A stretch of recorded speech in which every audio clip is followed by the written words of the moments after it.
Learning बहुत नहीं, बेहतर होनी चाहिए, ज्यादा नहीं, जानदार होनी चाहिए। सोन पापड़ी देखिए, सोन पापड़ी के 10 डब्बे एक तरफ और काजू कतली का एक डब्बा एक तरफ, 100 सुनार की पर एक लुहार की। वैसे ही आपकी सालों की पढ़ाई एक तरफ और ये 10 दिन की लर्निंग एक तरफ होगी।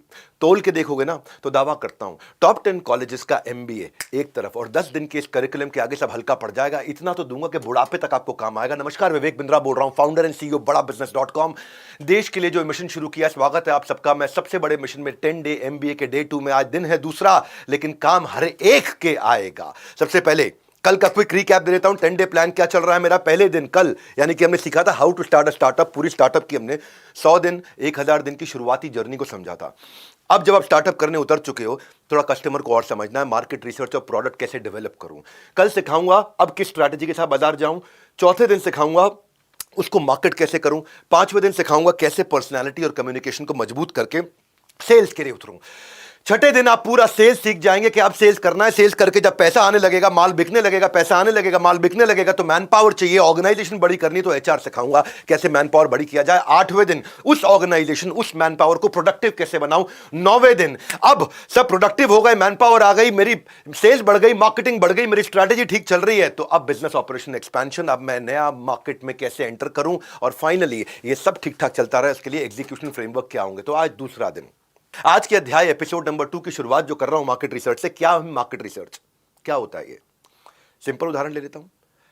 जब यंग लड़के की शादी की उम्र होती है ना, या लड़की की शादी की उम्र होती है, तो इधर उधर से रिश्ते आने लगते हैं, पर उनमें से कोई एक रिश्ता समझ में आता है, जिसके साथ कुंडली मिल जाती है, मांगलिक है नहीं है, गुण मिल रहे हैं नहीं मिल रहे हैं।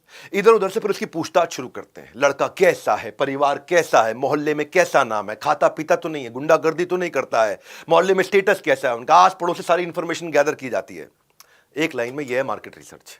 बिजनेस में भी यही होता है भाई, अगर मार्केट रिसर्च सही से करेगा तो कस्टमर सर्च नहीं करना पड़ेगा। मार्केट रिसर्च हो गई तो कस्टमर सर्च नहीं करनी पड़ेगी। मार्केट रिसर्च नहीं करी तो बेटा कस्टमर ही सर्च करते रह जाओगे। तो क्या होती है मार्केट रिसर्च? कस्टमर के बाइंग बिहेवियर को समझना, कस्टमर कैसे डिसीजन लेता है, इस पे कल थोड़ी सी बात करी थी। उसको करते कैसे हैं? कस्टमर के इंटरव्यू लेते हैं टारगेट मार्केट में, देखते हैं क्या चलेगा क्या नहीं चलेगा। जब कस्टमर के साथ टेस्ट करते हैं प्रोडक्ट, तो देखते हैं जो मैंने एज्यूम किया था वो कस्टमर ने अप्रूव किया कि डिसअप्रूव किया। जितनी अच्छी मार्केट को समझ जाओगे उतनी अनसर्टेनिटी खत्म हो जाएगी। सर्वे करो कस्टमर के साथ में। बिना मार्केट रिसर्च के जब बाजार में उतरते हो तो ऐसा है जैसे आप गाड़ी चला रहे हो आंखें बंद करके। ज्यादातर एंटरप्रेन्योर यही चीज स्किप करके अपने ट्रस्ट और अपने इंट्यूशन पे उतर जाते हैं। मेरा प्रोडक्ट, मैं मेरा करता हम इति मन्यते, अहंकार विमूढ़ आत्मा, यही गड़बड़ हो जाती है। जब अभिराज सिंह भाल ने अर्बन कंपनी शुरू करने से पहले उसने अपना पहला स्टार्टअप शुरू किया था सिनेमा बॉक्स। केवल इंट्यूशन पे किया था, अपनी गट फीलिंग पे किया था, फेल हो गया। फिर मार्केट को समझ के उन्होंने अर्बन क्लैब शुरू किया, जिसका नाम है आज अर्बन कंपनी। हमने भी जब बड़ा बिजनेस शुरू किया तो हमने देखा कि हिंदी में रिलेटेबल, अंडरस्टैंडेबल एंटरप्रेन्योर के लिए फिजिकल डिजिटल कंटेंट देना चाहिए। मार्केट रिसर्च क्यों चाहिए? तो ताकि ये समझ में आए क्या आपके प्रोडक्ट की जरूरत भी है कि नहीं है, कितने लोग आपके प्रोडक्ट खरीदेंगे, वो उनकी क्या उम्र है, कहां रहते हैं, क्या इनकम लेवल है, और क्या आपकी मार्केट सैचुरेटेड है, और ऐसी ऑफरिंग क्या बाजार में और भी मिल रही हैं, क्या उन ऑफरिंग के लिए कस्टमर कितना पे कर रहा है, क्या आने वाले समय में मेरे धंधे में कोई थ्रेट तो नहीं है, क्या टेक्नोलॉजी बदल रही है मेरे धंधे के अंदर, क्या कोई नई मार्केट खुलने वाली है, और जो मैं धंधा करने जा रहा हूं इस धंधे को बिल्ड करने के लिए जो मुझे मैन पावर चाहिए, जो स्किल चाहिए, वो अवेलेबल है कि नहीं है। जब ये चीजें समझते हो तो समझने के बाद अब क्या होता है, अब आपको यह समझना जरूरी है, क्या जो आप लॉन्च करने जा रहे हो कस्टमर उसके लिए प्रीपे करने को तैयार है? नहीं दे रहा है, कोई बात नहीं। क्या छोटा डिपॉजिट दे सकता है? नहीं दे रहा है, चलो कोई बात नहीं। क्या एक चिट्ठी में लिख के दे सकता है जब आप प्रोडक्ट लॉन्च करोगे मैं खरीद लूंगा? चलो चिट्ठी भी नहीं दे रहा है, पैसा तो दूर की बात है, डिपॉजिट दूर की बात, चिट्ठी भी नहीं दे रहा है। चलो मुंह जबानी अग्री कर देता है कि आप प्रोडक्ट लॉन्च करो मैं खरीद लूंगा, मुंह जबानी भी नहीं अग्री कर रहा। चाहिए चलो इतना ही बोल दे कम से कम, क्या जब आप लॉन्च करोगे अच्छा लगा तो ले लूंगा। अगर ये सब बातें अभी ना है, हाँ, तो उसका मतलब हो सकता है आप कोई गलती कर रहे हो। रिसर्च के बिना एसओपीज होते हैं। एक एग्जांपल से समझाता हूं। जब हनुमान जी भगवान राम का मैसेज लेकर के लंका पहुंचे सीता माता से मिलने के लिए, तो उन्होंने अपना काम तो किया, लेकिन वहां पूरी रिसर्च करके आए थे। रावण की शक्ति का पूरा अनुमान लगाया था। पहले ऊपर से घूम के पूरा ज्योग्राफिकल लोकेशन देख लिया उन्होंने कि सोने की लंका कैसी है। सेकंड स्टेप में उन्होंने रावण की सेना में जो बड़े लीडर्स थे, मेघनाद, उसके साथ थोड़ा बहुत युद्ध करके शक्ति को भी परख लिया, एनालाइज कर लिया। हाँ, तीसरे स्टेप में उन्होंने रावण को खुलेआम चुनौती देकर उसके रिएक्शंस को भी ऑब्जर्व कर लिया।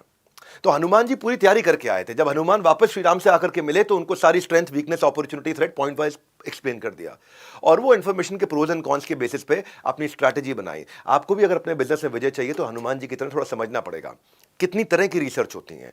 पहला ले लेते हैं प्राइमरी रिसर्च। प्राइमरी मतलब सीधा सीधा फर्स्ट हैंड कस्टमर से डायरेक्टली रूबरू होकर जानना, चाहे इंटरव्यू करके, ऑनलाइन या फिजिकली या फोन पे बात करके। कस्टमर के घर तक पहुंचना, देखना, उनको इंटरव्यू करना। लेगो का एग्जाम्पल देता हूं, आज बहुत सारी कहानियां की स्टडीज दूंगा आपको। लेगो क्या है? लेगो जानते हो, ब्रिक बनाने वाली छोटे छोटे बच्चों के खिलौनों की कंपनी होती है, बहुत चलती है। लेकिन लेगो के जो टॉयज होते हैं वो लड़के खरीदते हैं। गाड़ी बनाना, मकान बनाना, बिल्डिंग बनाना, वो सब लड़के खरीदते, लड़कियां नहीं खरीदती थी। तो लेगो परेशान था।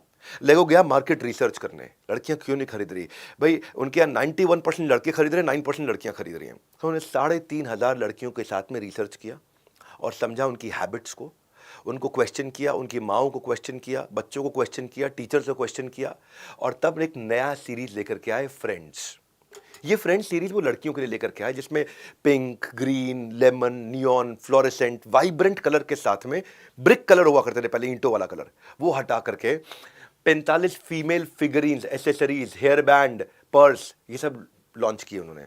और क्या हुआ? 45% ऑडियंस इनकी लड़कियां बन गई, अचानक धंधा ग्रो कर गया। ये था प्राइमरी रिसर्च। इसके बाद होता सेकेंडरी रिसर्च।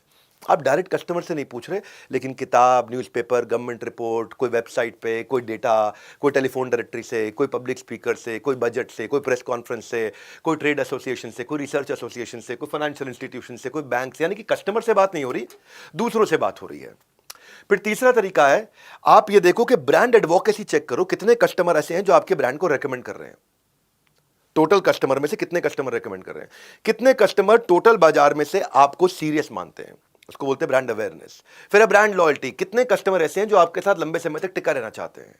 फिर है ब्रांड पेनिट्रेशन, के परसेंटेज ऑफ टारगेट मार्केट में आपको कितने लोग लेना चाहते हैं। मान लो 100 कस्टमर है, उनमें से आपका माल लेने वाले कितने हैं। फिर है ब्रांड परसेप्शन। ब्रांड परसेप्शन है क्या आप में क्या अलग देख रहा है कस्टमर के 100 को छोड़ के आपसे लेगा। फिर है ब्रांड वैल्यू। ब्रांड वैल्यू का मतलब है कि आपको एक्स्ट्रा पे करने को तैयार है कस्टमर। जैसे एप्पल है, एप्पल को बाकी सारे मोबाइल के मुकाबले आज कस्टमर एक्स्ट्रा पे करने को तैयार है, उसको बोलते हैं ब्रांड वैल्यू। तो ये मैं अलग अलग तरीके के मार्केट रिसर्च समझा रहा हूं आपको। ये पूरे के पूरे आज के एमबीए के सेकंड डे में आपको बहुत कुछ समझ में आएगा।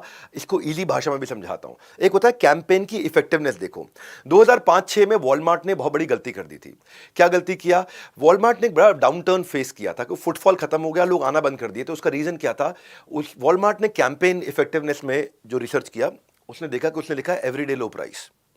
एवरीडे लो प्राइस से गड़बड़ क्या हुई? लोग कहते हैं यार ये तो चीप है, बैड है, शेमफुल है। कैंपेन चेंज किया, सेव मनी लिव बेटर, वो थोड़ा रिस्पेक्टफुल हो गया। बड़ा फर्क आया। 2010 आते आते वॉलमार्ट वर्ल्ड की लार्जेस्ट पब्लिक कॉर्पोरेशन हो गई थी बाय रेवेन्यू, फोर्ब्स ग्लोबल ने बताया था ये। कस्टमर ने रिस्पॉन्ड इसलिए किया क्योंकि कस्टमर को अब विश्वास हो गया था ये मेरे गोल अचीव करने में मदद कर रहे हैं। और गोल क्या था? इकोनॉमिकल और रिस्पेक्टफुल फील कराना। अभी बस 4 पॉइंटर बताए हैं। खाली तो नहीं बैठे हो भाई लोग, नोट्स बना रहे हो कि नहीं बना रहे हो? क्योंकि सेशन एंड होते ही आपको टेस्ट देना है और 75% आएगा तो आप एमबीए सर्टिफाई होंगे। तो 5वां point, purchase path. Purchase path मतलब कि जो कस्टमर खरीद रहा है उसके पेन्स और गैप्स को खरीदते वक्त एक्सपीरियंस करो। परचेज पाथ को थोड़ी देर में दोबारा कवर करूंगा, जो उसके टच पॉइंट्स उसे कवर करूं। जब खरीद रहा है तो वो क्यों नहीं खरीद रहा है। एक आफ्टर शेव लोशन और परफ्यूम आया करता था ओल्ड स्पाइस का, आज से बहुत साल पहले। 70 साल पुराना ब्रांड है और लोग उसको बहुत पसंद करते थे। उस समय बहुत बड़ा ब्रांड होता था ओल्ड स्पाइस, पर सेल्स इनकी नीचे गिरती गई गिरती गई गिरती गई। तो ब्रांड ने क्या सोचा? मार्केट सर्वे करते हैं। जब मार्केट सर्वे किया तो जो प्रॉस्पेक्ट थे, जो कस्टमर थे, उन्होंने बताया ये ना मेरे दादाजी का ब्रांड है, मेरे दादाजी इस्तेमाल करते थे, तो इसकी खुशबू सूंघ के मुझे दादाजी की याद आती है। हाँ, it smells like a grandpa, it smells like my grandpa. तो इनको समझ में आया, हाँ यार ब्रांड इतना पुराना है, खुशबू आज भी वही है, इन दादाजी को खुशबू सूंघी थी, आज भी वो स्मेल इसके दिमाग में रह गई है। तो उन्होंने क्या नया कैंपेन लॉन्च किया कि अगर आपके दादाजी ने लगाया नहीं होता ना और दादी जी को पटाया नहीं होता तो तुम पैदा नहीं होते बेटा। हाँ, तो थोड़ा मजाक करके कैंपेन चेंज किया और क्या बोला? इट स्मेल्स लाइक ग्रैंडपा से कर दिया smells like a man, a man. Sales 27% अगले क्वार्टर में बढ़ी। क्यों? क्योंकि समझे कि गड़बड़ क्या थी। अगर आपको भविष्य को जीतना है तो आपको इतिहास को थोड़ा जानना पड़ेगा। मैं और आसान तरीके बताता हूँ, कई सारे तरीके बताऊंगा कि मार्केट को समझा कैसे जाता है। एक company called Starbucks, Starbucks largest coffee house chain है, आप जानते हैं। पिछले 12 सालों में स्टारबक्स ने एक मॉडल शुरू किया मिस्ट्री शॉपिंग, मार्केट को समझने का। मिस्ट्री शॉपिंग क्या होता है? मिस्ट्री शॉपिंग होता है, ये इन्होंने एक टीम बनाई और वो टीम इनके स्टोर पे जाती है, और वो टीम आउटसोर्स टीम है, बाहर की टीम है। जैसे पुराने समय में राजा महाराजा हुआ करते थे ना, वो भेष बदल के प्रजा के बीच में जाके चेक करते थे प्रजा सुखी है कि नहीं। ऐसे ही भेष बदल के ये टीम को भेजते हैं, जो जाकर के एक एक एक आउटलेट पे 4 बार जाएगी। एक सुबह के टाइम पे और फीडबैक नोट करते रहेगी चुपचाप।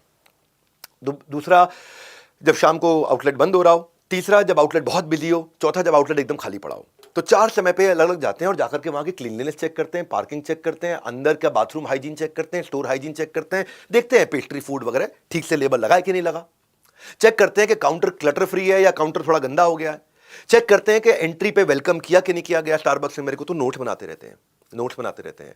एग्जिट पर निकलते वक्त देखते हैं कि भाई स्टारबक्स की टीम ने मुझे थैंक यू बोला कि नहीं बोला। ये खाली बैठा हुआ हूं मैं तो कोई आके ऑर्डर ले रहा नहीं ले रहा, ऑर्डर को रिफिल को पूछा कि नहीं पूछा, स्माइल कितना किया, मेरा नाम याद रह गया नहीं रह गया, कितने कर्टियस हेल्पफुल है, टर्न अराउंड टाइम चेक करते हैं, कितनी जल्दी ऑर्डर मेरा फुलफिल हो रहा है, स्टाफ का बिहेवियर चेक करते हैं।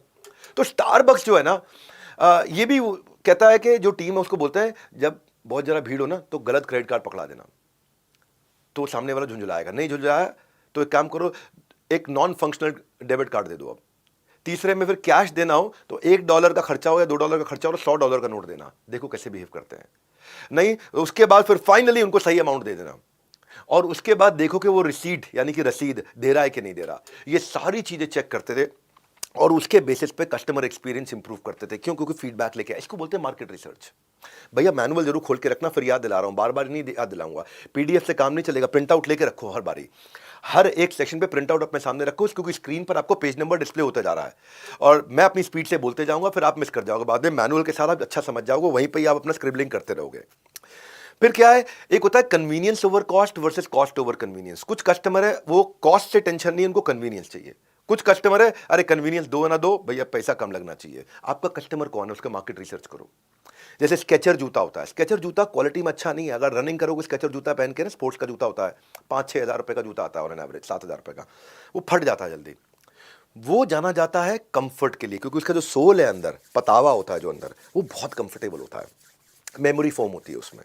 हाँ, तो वो क्या है, वहां पे कस्टमर इसलिए खरीदता है स्केचर क्योंकि कन्वीनियंट बहुत है, कॉस्टली को टेंशन नहीं लेता। दूसरी तरफ एक और उदाहरण देता हूं, सत्तू। सत्तू सुना है आपने? बिहार में प्रोटीन का बड़ा अच्छा ड्रिंक माना जाता है, एनर्जी का बड़ा अच्छा सोर्स माना जाता है। उसकी वो इतना महंगा नहीं होता, लेकिन बीच में कुछ स्टार्टअप आए, उन्होंने क्या किया, टेट्रा पैक में सत्तू 130-140 रुपए का डब्बा बेचना शुरू कर दिया।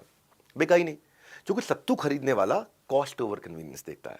वो देखता है जो चीज़ 20 रुपए की, ये 120 रुपए में बेच रहा है। सत्तू पीने वाला ऑडियंस अलग है। तो कस्टमर को जब तक नहीं समझोगे आप, एक होता है फूड ओवर फीलिंग, एक होता है फीलिंग ओवर फूड।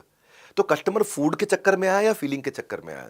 जैसे बारबेक्यू नेशन जाओ तो आपके बर्थडे को सेलिब्रेट करते हैं सारे, आकर के मॉब फ्लैश डांस करते हैं खूब, वो फीलिंग के लिए लोग जाते हैं। खाना तो ठीक है वहां पे, लेकिन फीलिंग के लिए। लेकिन अब वैष्णो भोजनालय जाओ तो वहां पे ए रामू लगाए पराठा भैया क्या कर ले, हाँ, तो वो जो है वहां पे फूड इंपॉर्टेंट है, वो उनको फीलिंग वीलिंग नहीं है। वो कैसा भी है आकर के गमछा लेकर के क्या खाएंगे, बटर मसाला, ये मसाला, वो मसाला, सब बोलता है ना वो ऐसा। तो वो वहां पे ना ऑर्डर आपसे प्यार से नहीं भी लेगा, लेकिन तो भी आ जाते हैं, क्योंकि वो ऑडियंस अलग है। तो अपने कस्टमर को पहचानना है, और ऐसे कन्वीनियंस क्रिएट करनी है कि आप उसकी जिंदगी में नेसेसिटी बन जाओ। जहां कस्टमर पहले आता है वहां कस्टमर जीवन भर रह जाता है। कंज्यूमर बिहेवियर की एक और कहानी सुनाता हूं। लिस्टरीन नाम का प्रोडक्ट है, लिस्टरीन। डॉक्टर जोसेफ लॉरेंस ने डेवलप किया था 1879 में। लिस्टरीन, लिस्टरीन जिससे माउथ वॉश किया जाता है आज की डेट में। तो वेस्ट में इसको बहुत पॉपुलैरिटी मिली। क्यों वेस्ट में पॉपुलैरिटी मिली? क्योंकि जो डॉक्टर जोसेफ ये जानते थे कि यहाँ पे इस देश में kissing, lip to lip kissing बहुत चलता है। तो वहां पे किस करने से पहले इसको इस्तेमाल करने को ब्रांड किया गया, उनके देश में बहुत चल गया, बहुत चला। इंडिया में 1920s में आया, फेल हो गया, क्योंकि किस करना पब्लिक में, तो तब पहले की पिक्चरों में भी 2 फूल टकराते हुए दिखा दिया करते थे, है कि नहीं? वो ये गलत माना जाता था कि किसिंग से पहले आप इसको यूज करो, तो मतलब, तो बाद में उन्होंने रीलॉन्च किया लिस्टरीन को। एक जर्म्स जो होते हैं, जो माउथ कॉजिंग, जिससे बैड ब्रेथ होता है, उसके क्योर के लिए इसको लॉन्च किया गया। हेलिटोसिस बोलते हैं इस बीमारी को। और जब तब लेकर के आए, आज भी लिस्ट्रीन को antiseptic treatment for bad breath की तरह यूज करते हैं। इसलिए नहीं कभी पोजीशन किया गया, भारत है ये। भारत में ये नहीं बोलेंगे कि आपको किसी लड़की को किस करना है तो पहले लिस्ट्रीन यूज करो ना, आज भी नहीं करते वो। तो ये कस्टमर को पहचानने के तरीके हैं। आज कई बार ये भी होता है, इतना इंटेलिजेंट होते हैं कि भाई आज ये प्रोडक्ट नहीं चलेगा, लेकिन इसकी तैयारी अगर मैं सस्ते में कर लूं, आज से कुछ कुछ साल के बाद चल जाएगा। जैसे मैं आपको एक एग्जांपल देता हूं, आज कहानी, आज बहुत सारी केस स्टडी देने वाला हूं। इतनी लर्निंग, इतनी सारी केस स्टडी, इतनी स्पीड से, इसमें एक एक केस स्टडी में, एमबीए में एक एक लेक्चर में एक केस स्टडी नहीं दे करा पाते हैं। मैं आपको कम से कम 20 कहानियां केस स्टडी सुनाऊंगा आपको आज मैं ही। एक है टाइमिंग बेस्ड पोजिशनिंग स्ट्रैटेजी, जिसको बोलते हैं प्रिडिक्टिव अडॉप्शन। इसमें मैं बिस्लरी की कहानी सुनाऊंगा। बिस्लरी आज सिनोनिम है पानी के साथ में। बिस्लरी, सिग्नर बिस्लरी नाम के आदमी ने लॉन्च किया था, इटालियन केमिस्ट था, बाद में बिजनेसमैन बन गया था, इटालियन केमिस्ट है। और उस समय इसको उन्होंने लॉन्च किया था कि अल्कोहल की रेमेडी थी कि हैंगओवर हो जाए तो बिस्लरी पी लो, क्योंकि इसके अंदर सिंकोना हुआ करता था, जो हर्ब्स एंड आयरन सॉल्ट्स के साथ हुआ करता था। जब इंडिया लेकर के आए कि भाई तुम्हारे को शराब पीने के बाद हैंगओवर हो तो बिस्लरी पी लो, तो फ्लॉप हो गया। क्यों? क्योंकि इंडिया में तो शराब पीते हैं चढ़ाने के लिए, कि भाई चढ़ नहीं रही, मेरे को थोड़ा और दे और दे। दुनिया भर में लागर बियर होती है, इंडिया में सुपर स्ट्रांग बियर होती है। इंडिया ऐसा देश है जहां जब तक बियर भी सुपर स्ट्रांग नहीं करो, खरीदेगा नहीं। क्यों? बियर पी के चढ़ी नहीं, शौक के लिए नहीं पी रहा, वो चढ़ाने के लिए पी रहा है। और उन दिनों इंडिया में चाय और पानी चलता था, शराब इतनी चलती भी नहीं थी, तो नशा उतारे किसका वो। तो बिस्लरी का प्लांट सेटअप 1965 में इन्होंने किया। तब इन्होंने बाद में पानी का प्लांट किया 1965 में सेटअप, फिर से फेल हो गया, क्योंकि उस टाइम पे पानी अबंडेंस में अवेलेबल था, लोगों का इम्यून सिस्टम अच्छा था, और लगा क्या पानी कौन खरीदेगा। तो इन्होंने क्या किया, फिर फॉरेन टूरिस्ट को टारगेट करना शुरू किया, 5 स्टार होटल्स को टारगेट करना शुरू किया, रिच एफ्लुएंट फैमिलीज को टारगेट करना शुरू किया, एक्सपेंसिव रेस्टोरेंट को टारगेट करना शुरू किया। बहरहाल ले देकर के नहीं चल पाया, बिस्लरी फ्लॉप हो गया। तब जो मैं बता रहा हूं, कस्टमर का आने वाले बिहेवियर को प्रिडिक्ट करना। 4 लाख रुपए में रमेश चौहान जो पार्ले के मालिक थे, इन्होंने बहुत सस्ते में वो प्लांट खरीद लिया और बोला कि जब तक मैं पार्ले का डिस्ट्रीब्यूशन नेटवर्क बिल्ड करता रहूंगा, बिस्लरी को ठंडा ठंडा रहने दो, चलने दो। और आगे चल के जैसे ही टाइमिंग बेस्ड पोजिशनिंग स्ट्रैटेजी होगी, तो कस्टमर के बिहेवियर को पहचान गए थे। उन्होंने बिस्लरी की सारी रिसर्च कर ली थी, और लेटर जैसे ही राइट टाइम आया, वाइल्ड फायर की तरह बिस्लरी स्प्रेड हुआ। आज ठंडा मतलब कोका कोला, लाइफ इंश्योरेंस मतलब LIC, मिनरल वाटर मतलब बिस्लरी। पार्ले के साथ में ये रिनाउंड ब्रांड बन गया, और इतना रिनाउंड हो गया कि बाद में बेलसरी, ब्रेसली, ऐसे अलग अलग प्रकार के फेक प्रोडक्ट भी बिस्लरी के आने लगे। देखो, फेक भी उसी का आता है जिसका बहुत नाम हो जाता है। तो कस्टमर को पहचानने के अलग अलग तरीके बता रहा हूं। आपको पास कौन सा काम आएगा, ये पूरी नॉलेज होनी जरूरी है, ये कहानियां समझनी जरूरी है, ब्रांड्स कैसे ग्रो करें वो कहानियां समझनी जरूरी है, जिनमें से कोई चीज़ आप पिकअप करोगे। देखो, एक ब्रांड है fair and lovely. Fair and lovely पहले विटामिन फॉर्मूला क्रीम की तरह 1970s में इंडिया में आया, और अवेयरनेस किसी को थी नहीं विटामिन क्रीम की। विटामिन C चेहरे पे लगाया जाता है, विटामिन C कंज्यूम भी किया जाता है बॉडी के अंदर, और चेहरे पे भी बहुत लगाया जाता है, लेकिन लोगों को पता ही नहीं थी ये। और 1970s में किसको पता था विटामिन फॉर्मूला, तो ये नहीं चल पाया। और इंडियन उन दिनों इन्होंने ऑब्जर्व किया, मार्केट रिसर्च किया, और समझ में आया कि इंडिया में गोरा दिखना कितना इंपॉर्टेंट है, कि काली लड़की अगर हो तो उसकी शादी नहीं होती, नौकरी नहीं लगती, कॉन्फिडेंस नहीं रहता। बल्कि इतना ऑब्सेशन था कि हमारे यहां तो बच्चे भी गुड़िया गोरी खरीदते हैं, काली नहीं खरीदते। इनफैक्ट जब बच्चे कैरम भी खेलते हैं तो कैरम में काली गोटी के 10 नंबर और सफेद गोटी के 20 नंबर होते थे।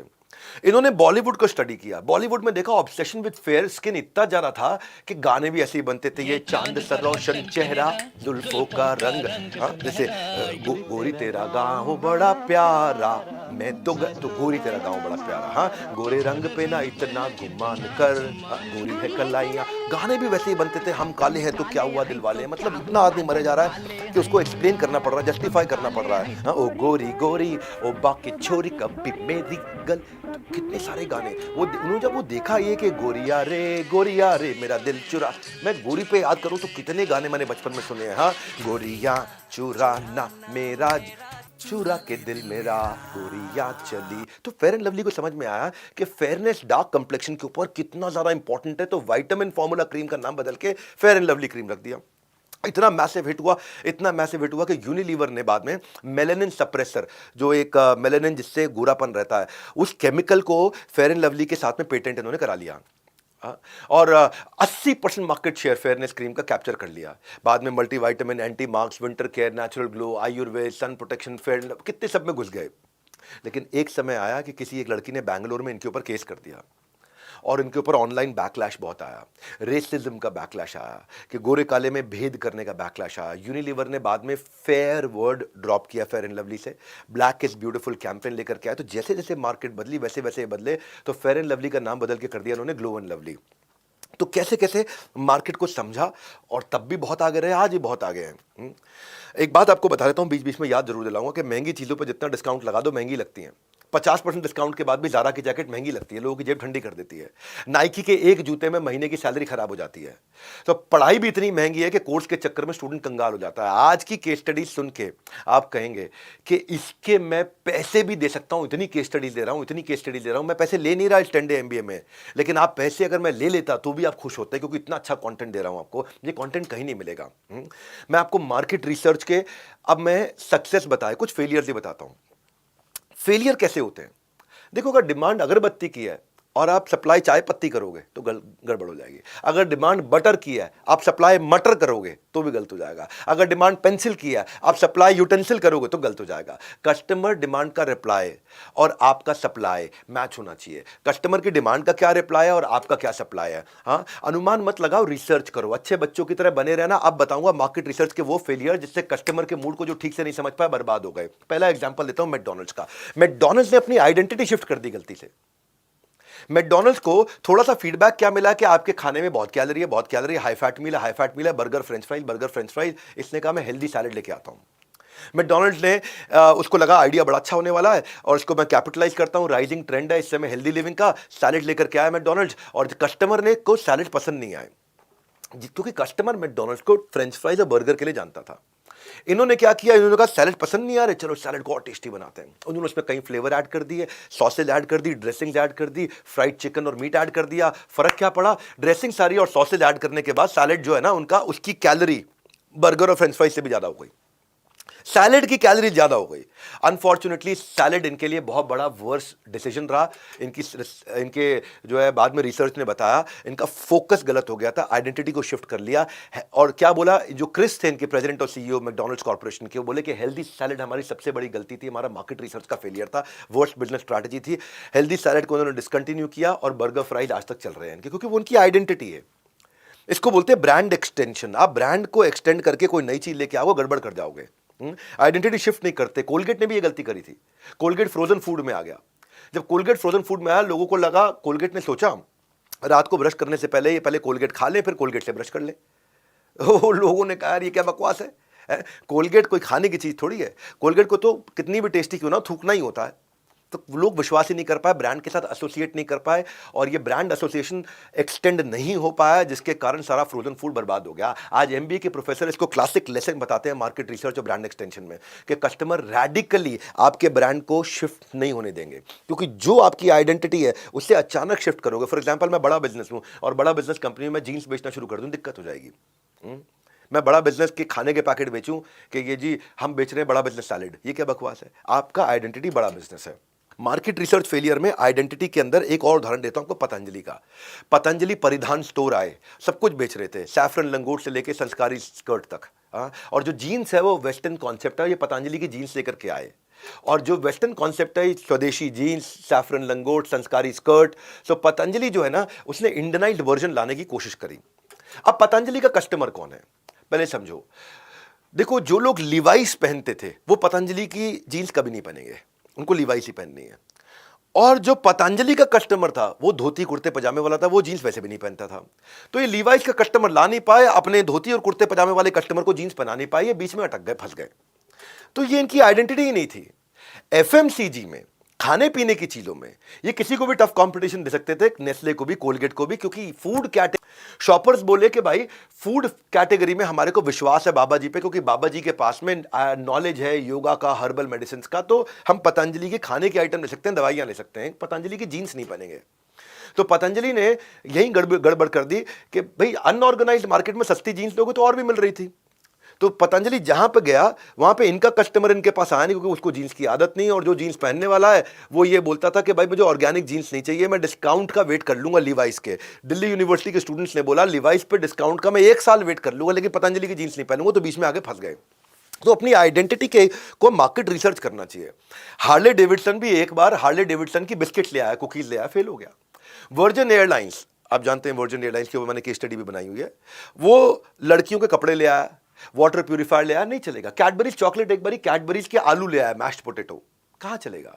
लीवाइस जीन्स एक बार लीवाइस के सूट भी ले आया, कोट पैंट लीवाइस के। अब लीवाइस को जीन्स के लिए जानते हैं, कोट पैंट के लिए नहीं। इसीलिए मैगी नूडल्स का मैगी पास्ता नहीं चलेगा, सैमसोनाइट लगेज का सैमसोनाइट जैकेट नहीं चलता, चीटोस चीज बॉल्स का चीटोस लिप बाम नहीं चलता। ये कई सारे ऐसे ब्रांड हैं जिन्होंने गलतियां करी और इन गलतियों से आपको सीखने को मिलता है, और जिनको मैं क्रिस्प करके, मैं सैकड़ों हजारों दिनों की पढ़ाई को क्रिस्प करके 10 दिन में लेकर के आया हूं। मैं न सिर्फ वो बताता हूं जो करना जरूरी है, बल्कि वो भी बताता हूं जो नहीं करना चाहिए। जैसे आपको लास्ट तक बने रहना और कहीं नहीं जाना, क्योंकि आगे समझाऊंगा आपको मैं कस्टमर सेंट्रिसिटी। कस्टमर सेंट्रिसिटी क्या होती है? कस्टमर सेंट्रिसिटी है कस्टमर के दृष्टिकोण से देखना। ओयो जो है हमारे यहां, हमारे देश का ब्रांड, उसने होटल इंडस्ट्री को किल नहीं किया। होटल की लिमिटेड अवेलेबिलिटी और प्राइस ऑप्शंस नहीं होने के कारण बर्बाद हुआ।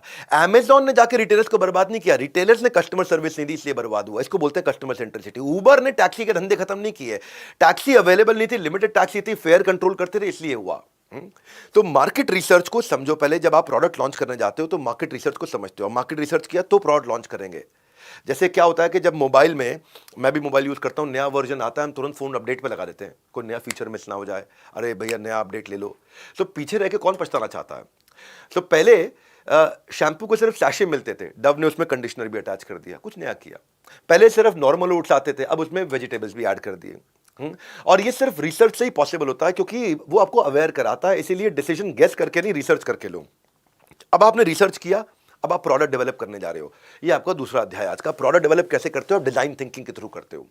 सो प्रोडक्ट को डेवलप करते हुए डिजाइन थिंकिंग की सोच ये एप्पल ने शुरू करी थी।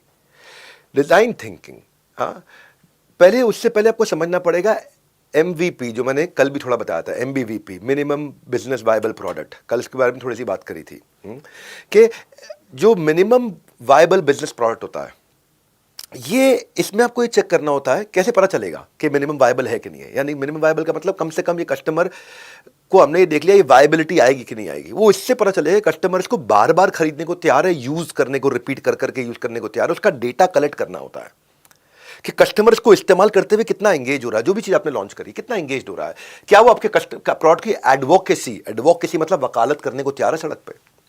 तो वो डेटा कलेक्ट करना है और उससे आपको ट्रेंड मिलने शुरू हो जाएंगे, ताकि आप इसको आगे लेके जा सके। एक ही तरीका है, सबसे ज्यादा तेज सीखो तभी सबसे ज्यादा आगे बढ़ोगे।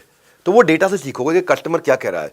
गलतियां जो करी है, गलतियों से नातेदारी नहीं, उसको सुधार करके समझदारी है सही। आप कहो कोई आसान तरीका बताओ, मैं आपको 8 चीजें बताता हूं फटाफट से कि कस्टमर्स का डेटा मिनिमम वायबल प्रोडक्ट कैसे लोगे। पहला, एग्जिस्टिंग डेटा जो है उसको एक बार पढ़ लो। दूसरा, जो लोग बेच रहे हैं, आपके एम्प्लॉयज, इंटरनल स्टेक होल्डर, उनको इंटरव्यू करो कि बेचते वक्त उन्हें क्या एक्सपीरियंस आ रहा है। तीसरा, जब कस्टमर खरीद रहा हो और खरीद के यूज करते वक्त उसे कोई पेन या गैप आ रहा है। चौथा, कस्टमर के जितने टच पॉइंट्स हैं खरीदते वक्त, जितने भी टच पॉइंट क्या होते हैं खरीदते वक्त, आपके बारे में, ब्रांड के बारे में देखता है, सर्विस के बारे में देखता है, आपकी एड्स देखता है, सब कुछ देखता है। पांचवा, कस्टमर के हो सके तो घर जाकर के मिलो जब वो यूज कर रहा है उन दिनों। छठा, आप इंटरव्यू कर लो 10 12 15 कस्टमर्स के इकट्ठे। सातवां, कंपटीशन को एनालाइज कर लो। आठवां, फीडबैक फॉर्म्स लो। फीडबैक फॉर्म्स कैसे लोगे? फीडबैक लोगे आप यूजर की रेटिंग से ले सकते हो, यूजर के एंगेजमेंट से, ऐप कितनी डाउनलोड हो रही है, रिटेंशन, रीपरचेज कैसा है, जितने यूजर हैं उनमें से कितने यूजर एक्टिव हैं। जैसे मान लो आपके पास में 10,000 कस्टमर है, 10,000 में से एक्टिव कस्टमर कितने हैं जो बार बार आते हैं, उसमें से पेइंग कस्टमर कितने हैं, और एवरेज रेवेन्यू कस्टमर कितना आ रहा है। ये सब जब आप डेटा चेक करते हो ना, मैं भी इसको अपनी ऑर्गेनाइजेशन में भी किया। मैंने एक BB कोच लॉन्च किया था, बड़ा बिजनेस कोच, जिसमें आज डॉक्टर विवेक बिंद्रा लॉन्च किया था। तो कस्टमर के लिए मैंने और वैल्यू क्रिएट किया, क्योंकि कस्टमर ने मुझे फीडबैक दिए कि हम बिजनेस प्रॉब्लम की एक्यूरेट सोल्यूशन दे फिंगर टिप्स पे। तो मैंने क्या चीजें ऐड करी, जैसे मैंने अपने आज डॉक्टर विवेक बिंद्रा को और कॉन्वर्सेशनल बना दिया। अगर आप ठीक से सवाल नहीं पूछ पा रहे तो मैं आपसे सवाल पूछ लूंगा। मैंने उसको मल्टी लैंग्वेज कर दिया, और अब धीरे धीरे क्या कर रहा हूं, मैं उसको स्पीच टू टेक्स्ट कर रहा हूं कि आप लिख नहीं पा रहे तो आप ऑडियो में बोल दो, अपने आप टेक्स्ट में कन्वर्ट हो जाएगा। तो ये मेरा एक वायबल प्रोडक्ट बना, मिनिमम वायबल प्रोडक्ट बना। आज वो मैंडेटरी प्रोडक्ट बन गया है। कहानी को और आगे बढ़ाते हैं डिजाइन थिंकिंग की तरफ। डिजाइन थिंकिंग मैंने बताया था एप्पल ने शुरू किया था। जैसे स्वेटर में हुडी जोड़ दिया ताकि एक्स्ट्रा कैप ना खरीदनी पड़े। जैसे फूड आउटलेट्स ने माइक्रोवेव कंटेनर के अंदर खाना डिलीवर करना शुरू कर दिया ताकि खाना गर्म का गर्म मिल जाए, हाँ, आपको एक्स्ट्रा तकलीफ ना लेनी पड़े। हाँ, जैसे डिजाइन में कस्टमर की कन्वीनियंस का जब गुण होगा तो डिमांड 2 गुना होगा, आपका डिमांड बढ़ जाएगा। हाँ, तो डिजाइन थिंकिंग मतलब एम्पैथी के साथ सोचना। एम्पैथी के साथ समझना डिजाइन थिंकिंग को। जो स्टीव जॉब्स कहते थे डिजाइन ये नहीं है कि क्या दिख रहा है, डिजाइन का मतलब है काम कैसे करता है प्रोडक्ट, काम कैसे करता है प्रोडक्ट है क्या। कई लोग डिजाइन को खाली डिजाइन समझते हैं, बाहरी डिजाइन। तो डिजाइन के लिए सबसे पहले डिजाइन थिंकिंग के लिए एकदम बिगिनर माइंडसेट से शुरू करो। एकदम ऐसे सोचो जैसे मुझे कुछ नहीं आता। तो उसमें अपने आप से सवाल करो, अजम्पशंस के साथ मत चलो, खूब सवाल करो। सवाल करने का तरीका क्या है, इसको बोलते हैं why why analysis. Why why why why, जितना वाई वाई एनालिसिस, ये क्यों हुआ, ये क्यों हुआ, ये क्यों हुआ, इसका वाई, वेयर, हु, व्हेन, ये सब जब चीज़ें अपने आप से सवाल करना शुरू करोगे तो समझोगे कस्टमर का बर्निंग प्रॉब्लम क्या है और उसको कैसे सॉल्व करूँ कि कस्टमर मेरे बिना ना सॉल्व कर पाए कभी भी। तो ये आप प्रॉब्लम जब तक पूरी तरह एस्टैब्लिश नहीं होगी बात बनेगी नहीं। फोकस यूजर रहना चाहिए आपका, यूजर को सेंटर में रखना है, कस्टमर को सेंटर में रखना है। तो फिर से बताता हूं आपको इस चैप्टर का लेसन क्या है, वाई वाई। जितना जरा पूछोगे ये क्यों क्यों क्यों क्यों क्यों क्यों, तो एक्चुअली कारण के पीछे का कारण, रीजन के पीछे का रीजन। एग्जाम्पल से समझाता हूं आपको, बिना एग्जाम्पल के बाद समझाने में मजा नहीं आएगा। जैसे हमने सोचा कि हम यंगस्टर्स के लिए, लड़कियों के लिए कोई फूड प्रोडक्ट, फूड रेंज बनाना चाहते हैं, पर पहले हमने जाकर देखा उनकी लाइफ कैसी है। तो हमने क्या देखा, एक लड़की को लिया तो वो हेल्दी खाना नहीं खा रही। तो आपका सवाल होना चाहिए भाई हेल्दी खाना क्यों नहीं खा रही। तो जवाब में क्या पता चला, क्योंकि वो टेक अवे से मंगाती है, रेस्टोरेंट से मंगाती है। अब आपको अगला सवाल क्या होना चाहिए, रेस्टोरेंट से क्यों मंगाती है भाई, फिर से भाई, रेस्टोरेंट से क्यों मंगाती है, क्योंकि उसका फ्रिज और कबर्ड खाली पड़ा हुआ है, उसके पास खाने को है ही नहीं घर पे, इसलिए रेस्टोरेंट से मंगाती है। तो अगला सवाल क्या आना चाहिए, उसका फ्रिज और कबर्ड खाली क्यों है, वाई। ओहो, उसका फ्रिज और कबर्ड खाली इसलिए है क्योंकि वो ग्रोसरी की शॉपिंग के लिए जा नहीं पा रही है। तो अगला सवाल क्या होना चाहिए, ग्रोसरी की शॉपिंग के लिए क्यों नहीं जा रही है। तो पता चला कि ग्रोसरी की शॉपिंग के लिए इसलिए नहीं जा रही क्योंकि उसके पास सुपरमार्केट जाने का टाइम ही नहीं है। तो अगला सवाल क्या होना चाहिए, सुपरमार्केट पे जाने का टाइम क्यों नहीं है। तो जवाब आया क्योंकि उसके वर्क आवर्स बहुत लंबे हैं। तो जब आपने 4 5 6 बार वाई वाई किया तो रूट कॉज समझ में आया, लैक ऑफ टाइम। तो सोल्यूशन क्या होगा, एफिशिएंसी एंड कन्वीनियंस। तो अब प्रोडक्ट लॉन्च करेंगे हम। तो फाइनल स्टेटमेंट क्या होगा, working professional needs quick convenient solution for eating healthy. तो सोल्यूशन निकल कर क्या आया, इसको बोलते हैं वाई वाई। जितना जरा सवाल करोगे, कस्टमर एम्पैथी उतनी समझ पाओगे। ये लगे रहना मेरे साथ में। आज का सेशन थोड़ा 1.5 घंटे से लंबा लूंगा क्योंकि आज मैं स्टोरीज ज्यादा दे रहा हूं, इसलिए आपको कह रहा हूं भागने में नुकसान है, भाग लेने में, भाग लेना मतलब पार्टिसिपेट करना, और भाग जाना, भाग लेने में बहुत फायदा है आपका। कर रहा हूं मैं आपके फायदे की बात, सीख लिया, सुधर जाएंगे सारे हालात। तो जब ये वाई वाई एनालिसिस कर रहे हो तो सोल्यूशन पे आइडिएट करो, ब्रेनस्टॉर्म करो टीम के साथ, क्या सोल्यूशन होना चाहिए, अकेले मत करो। Best worst idea contest run कर दो अपनी टीम में।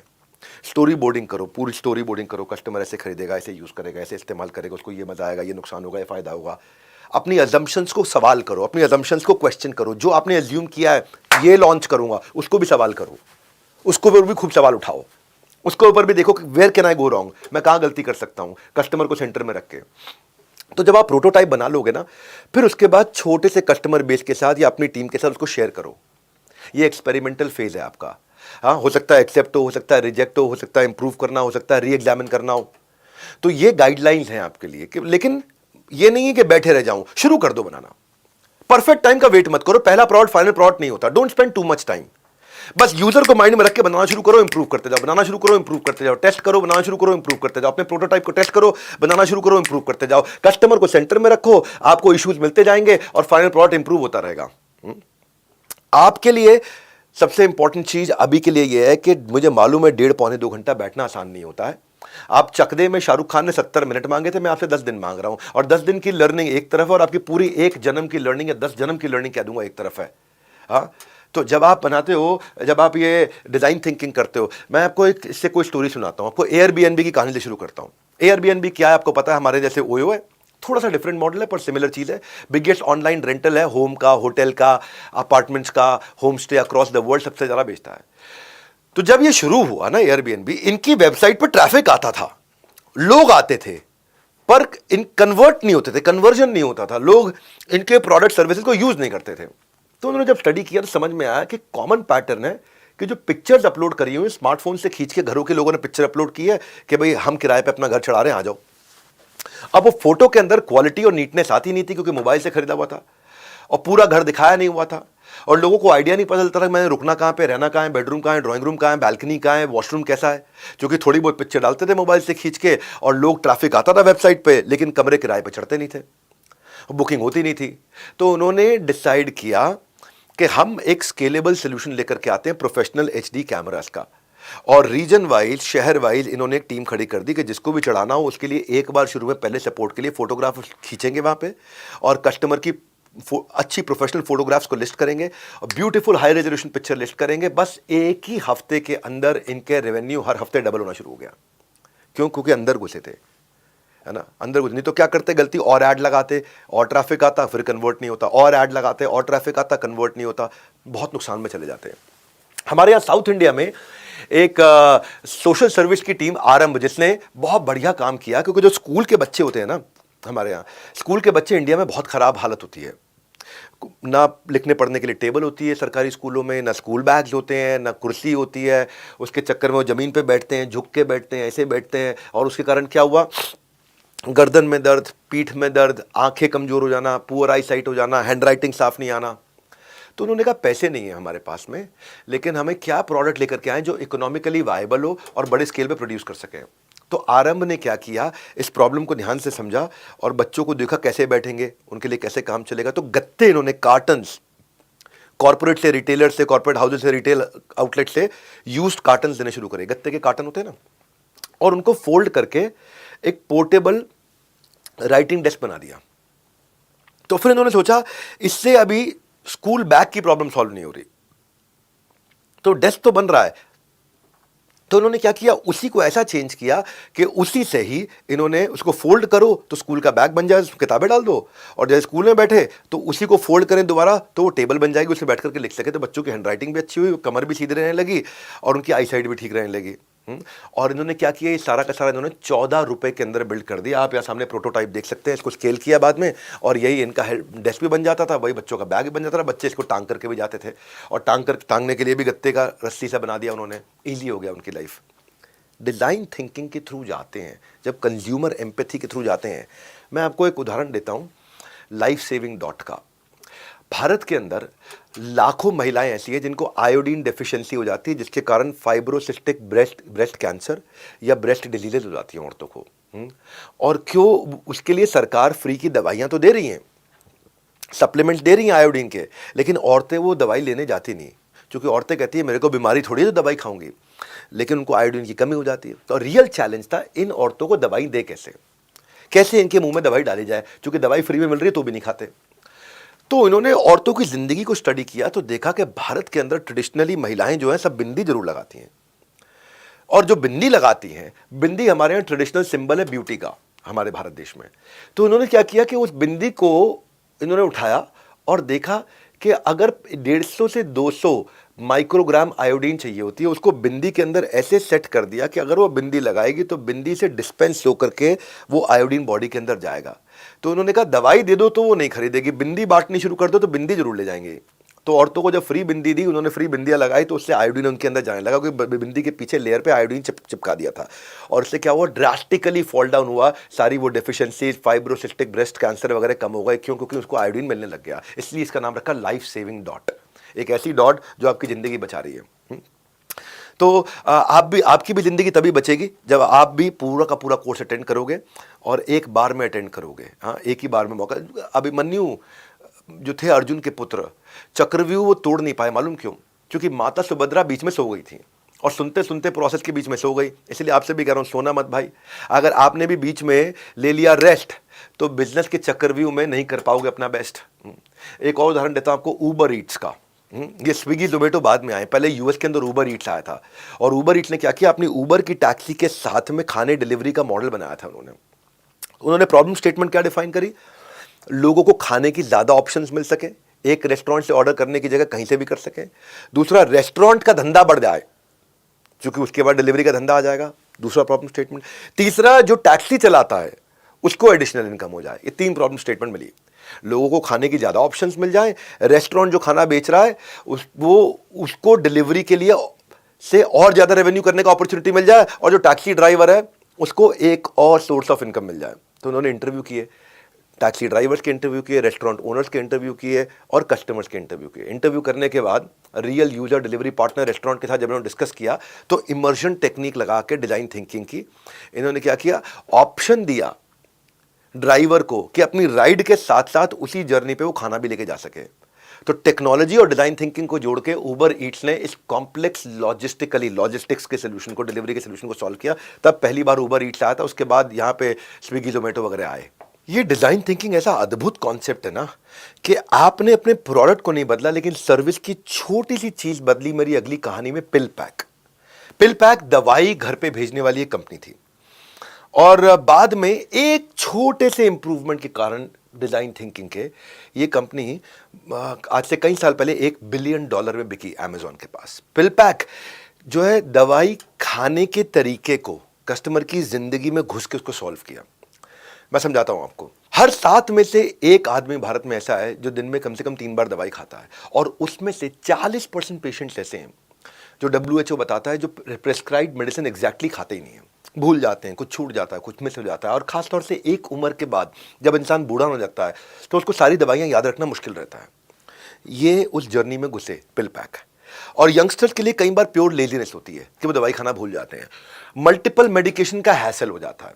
तो पिल पैक ऑनलाइन फार्मेसी कंपनी जो कि प्रिस्क्रिप्शन ड्रग्स के कैप्चर करके डिजाइन थिंकिंग अप्रोच से अपनी ब्रांड स्ट्रैटेजी को बदला।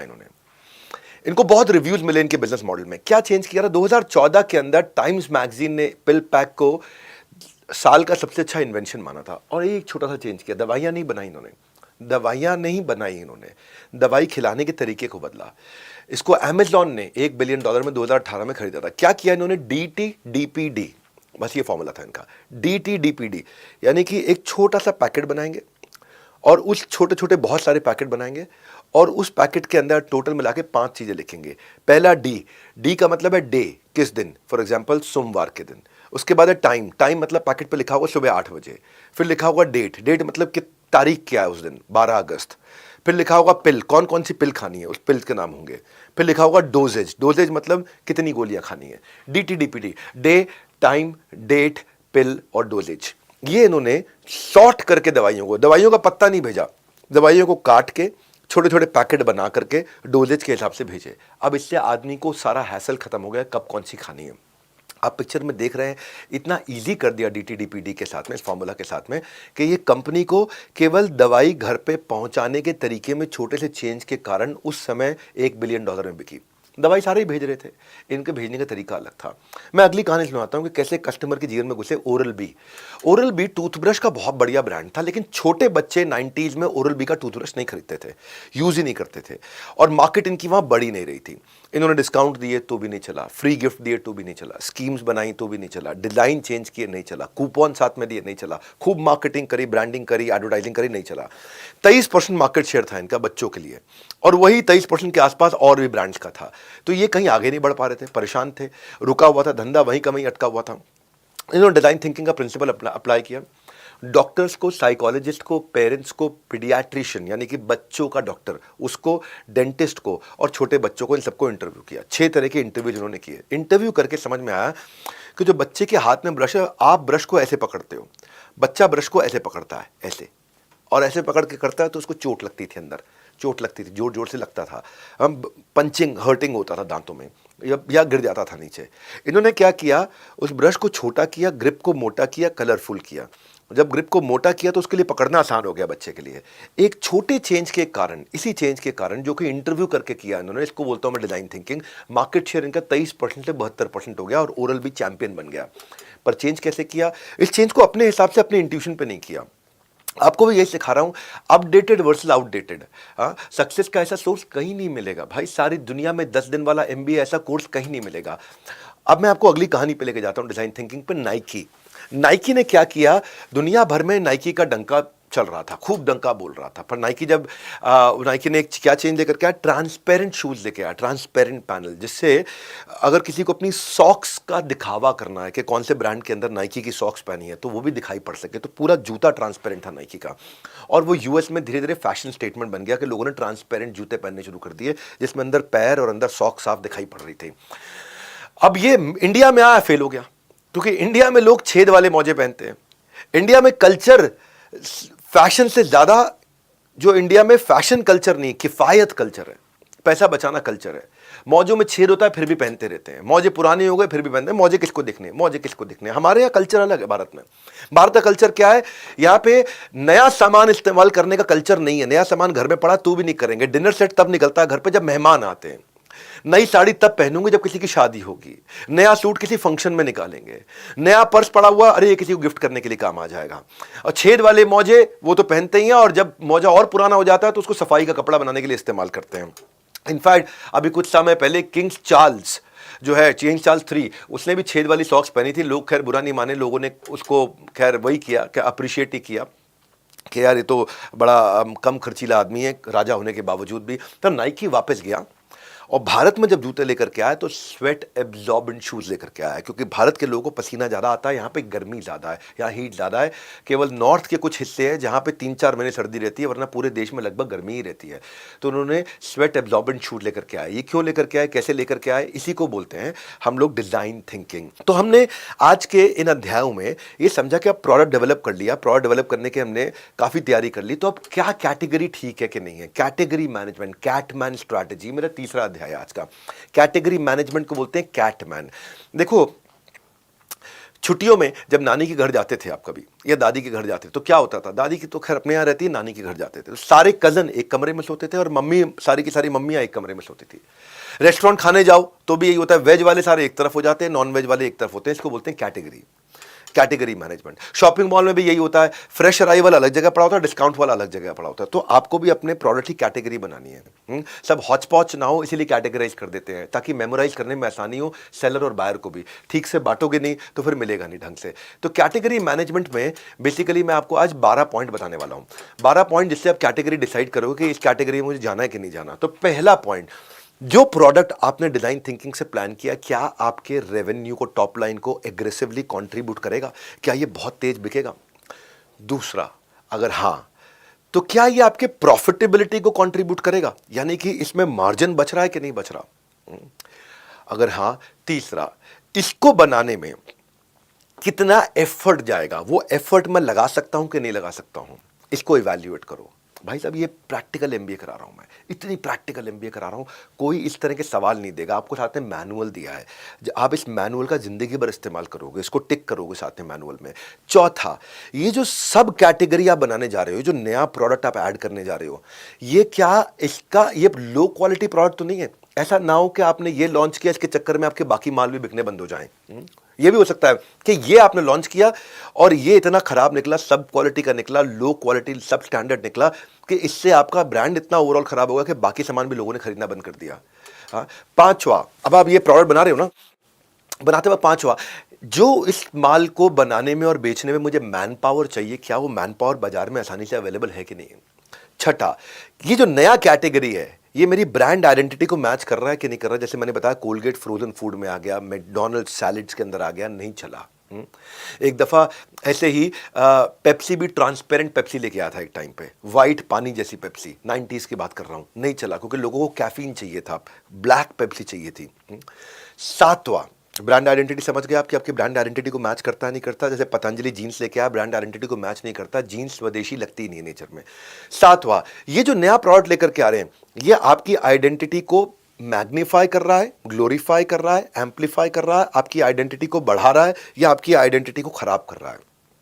आठवां, जो प्रोडक्ट आप बनाने जा रहे हो, इसका रॉ मटेरियल अवेलेबल है कि नहीं है बाजार में, इसकी पैकेजिंग और फाइनल प्रोडक्ट कैसा बनेगा। तो कई बार ऐसा होता है, आप कोई चीज़ बनाने जा रहे हो, आप बनाना चाहते हो, लेकिन उसका रॉ मटेरियल आपको इंपोर्ट करना पड़ता है या अवेलेबल नहीं है, वहां से इंपोर्ट करना पड़ रहा है जहां ड्यूटी ज़्यादा पड़ रही है आपको।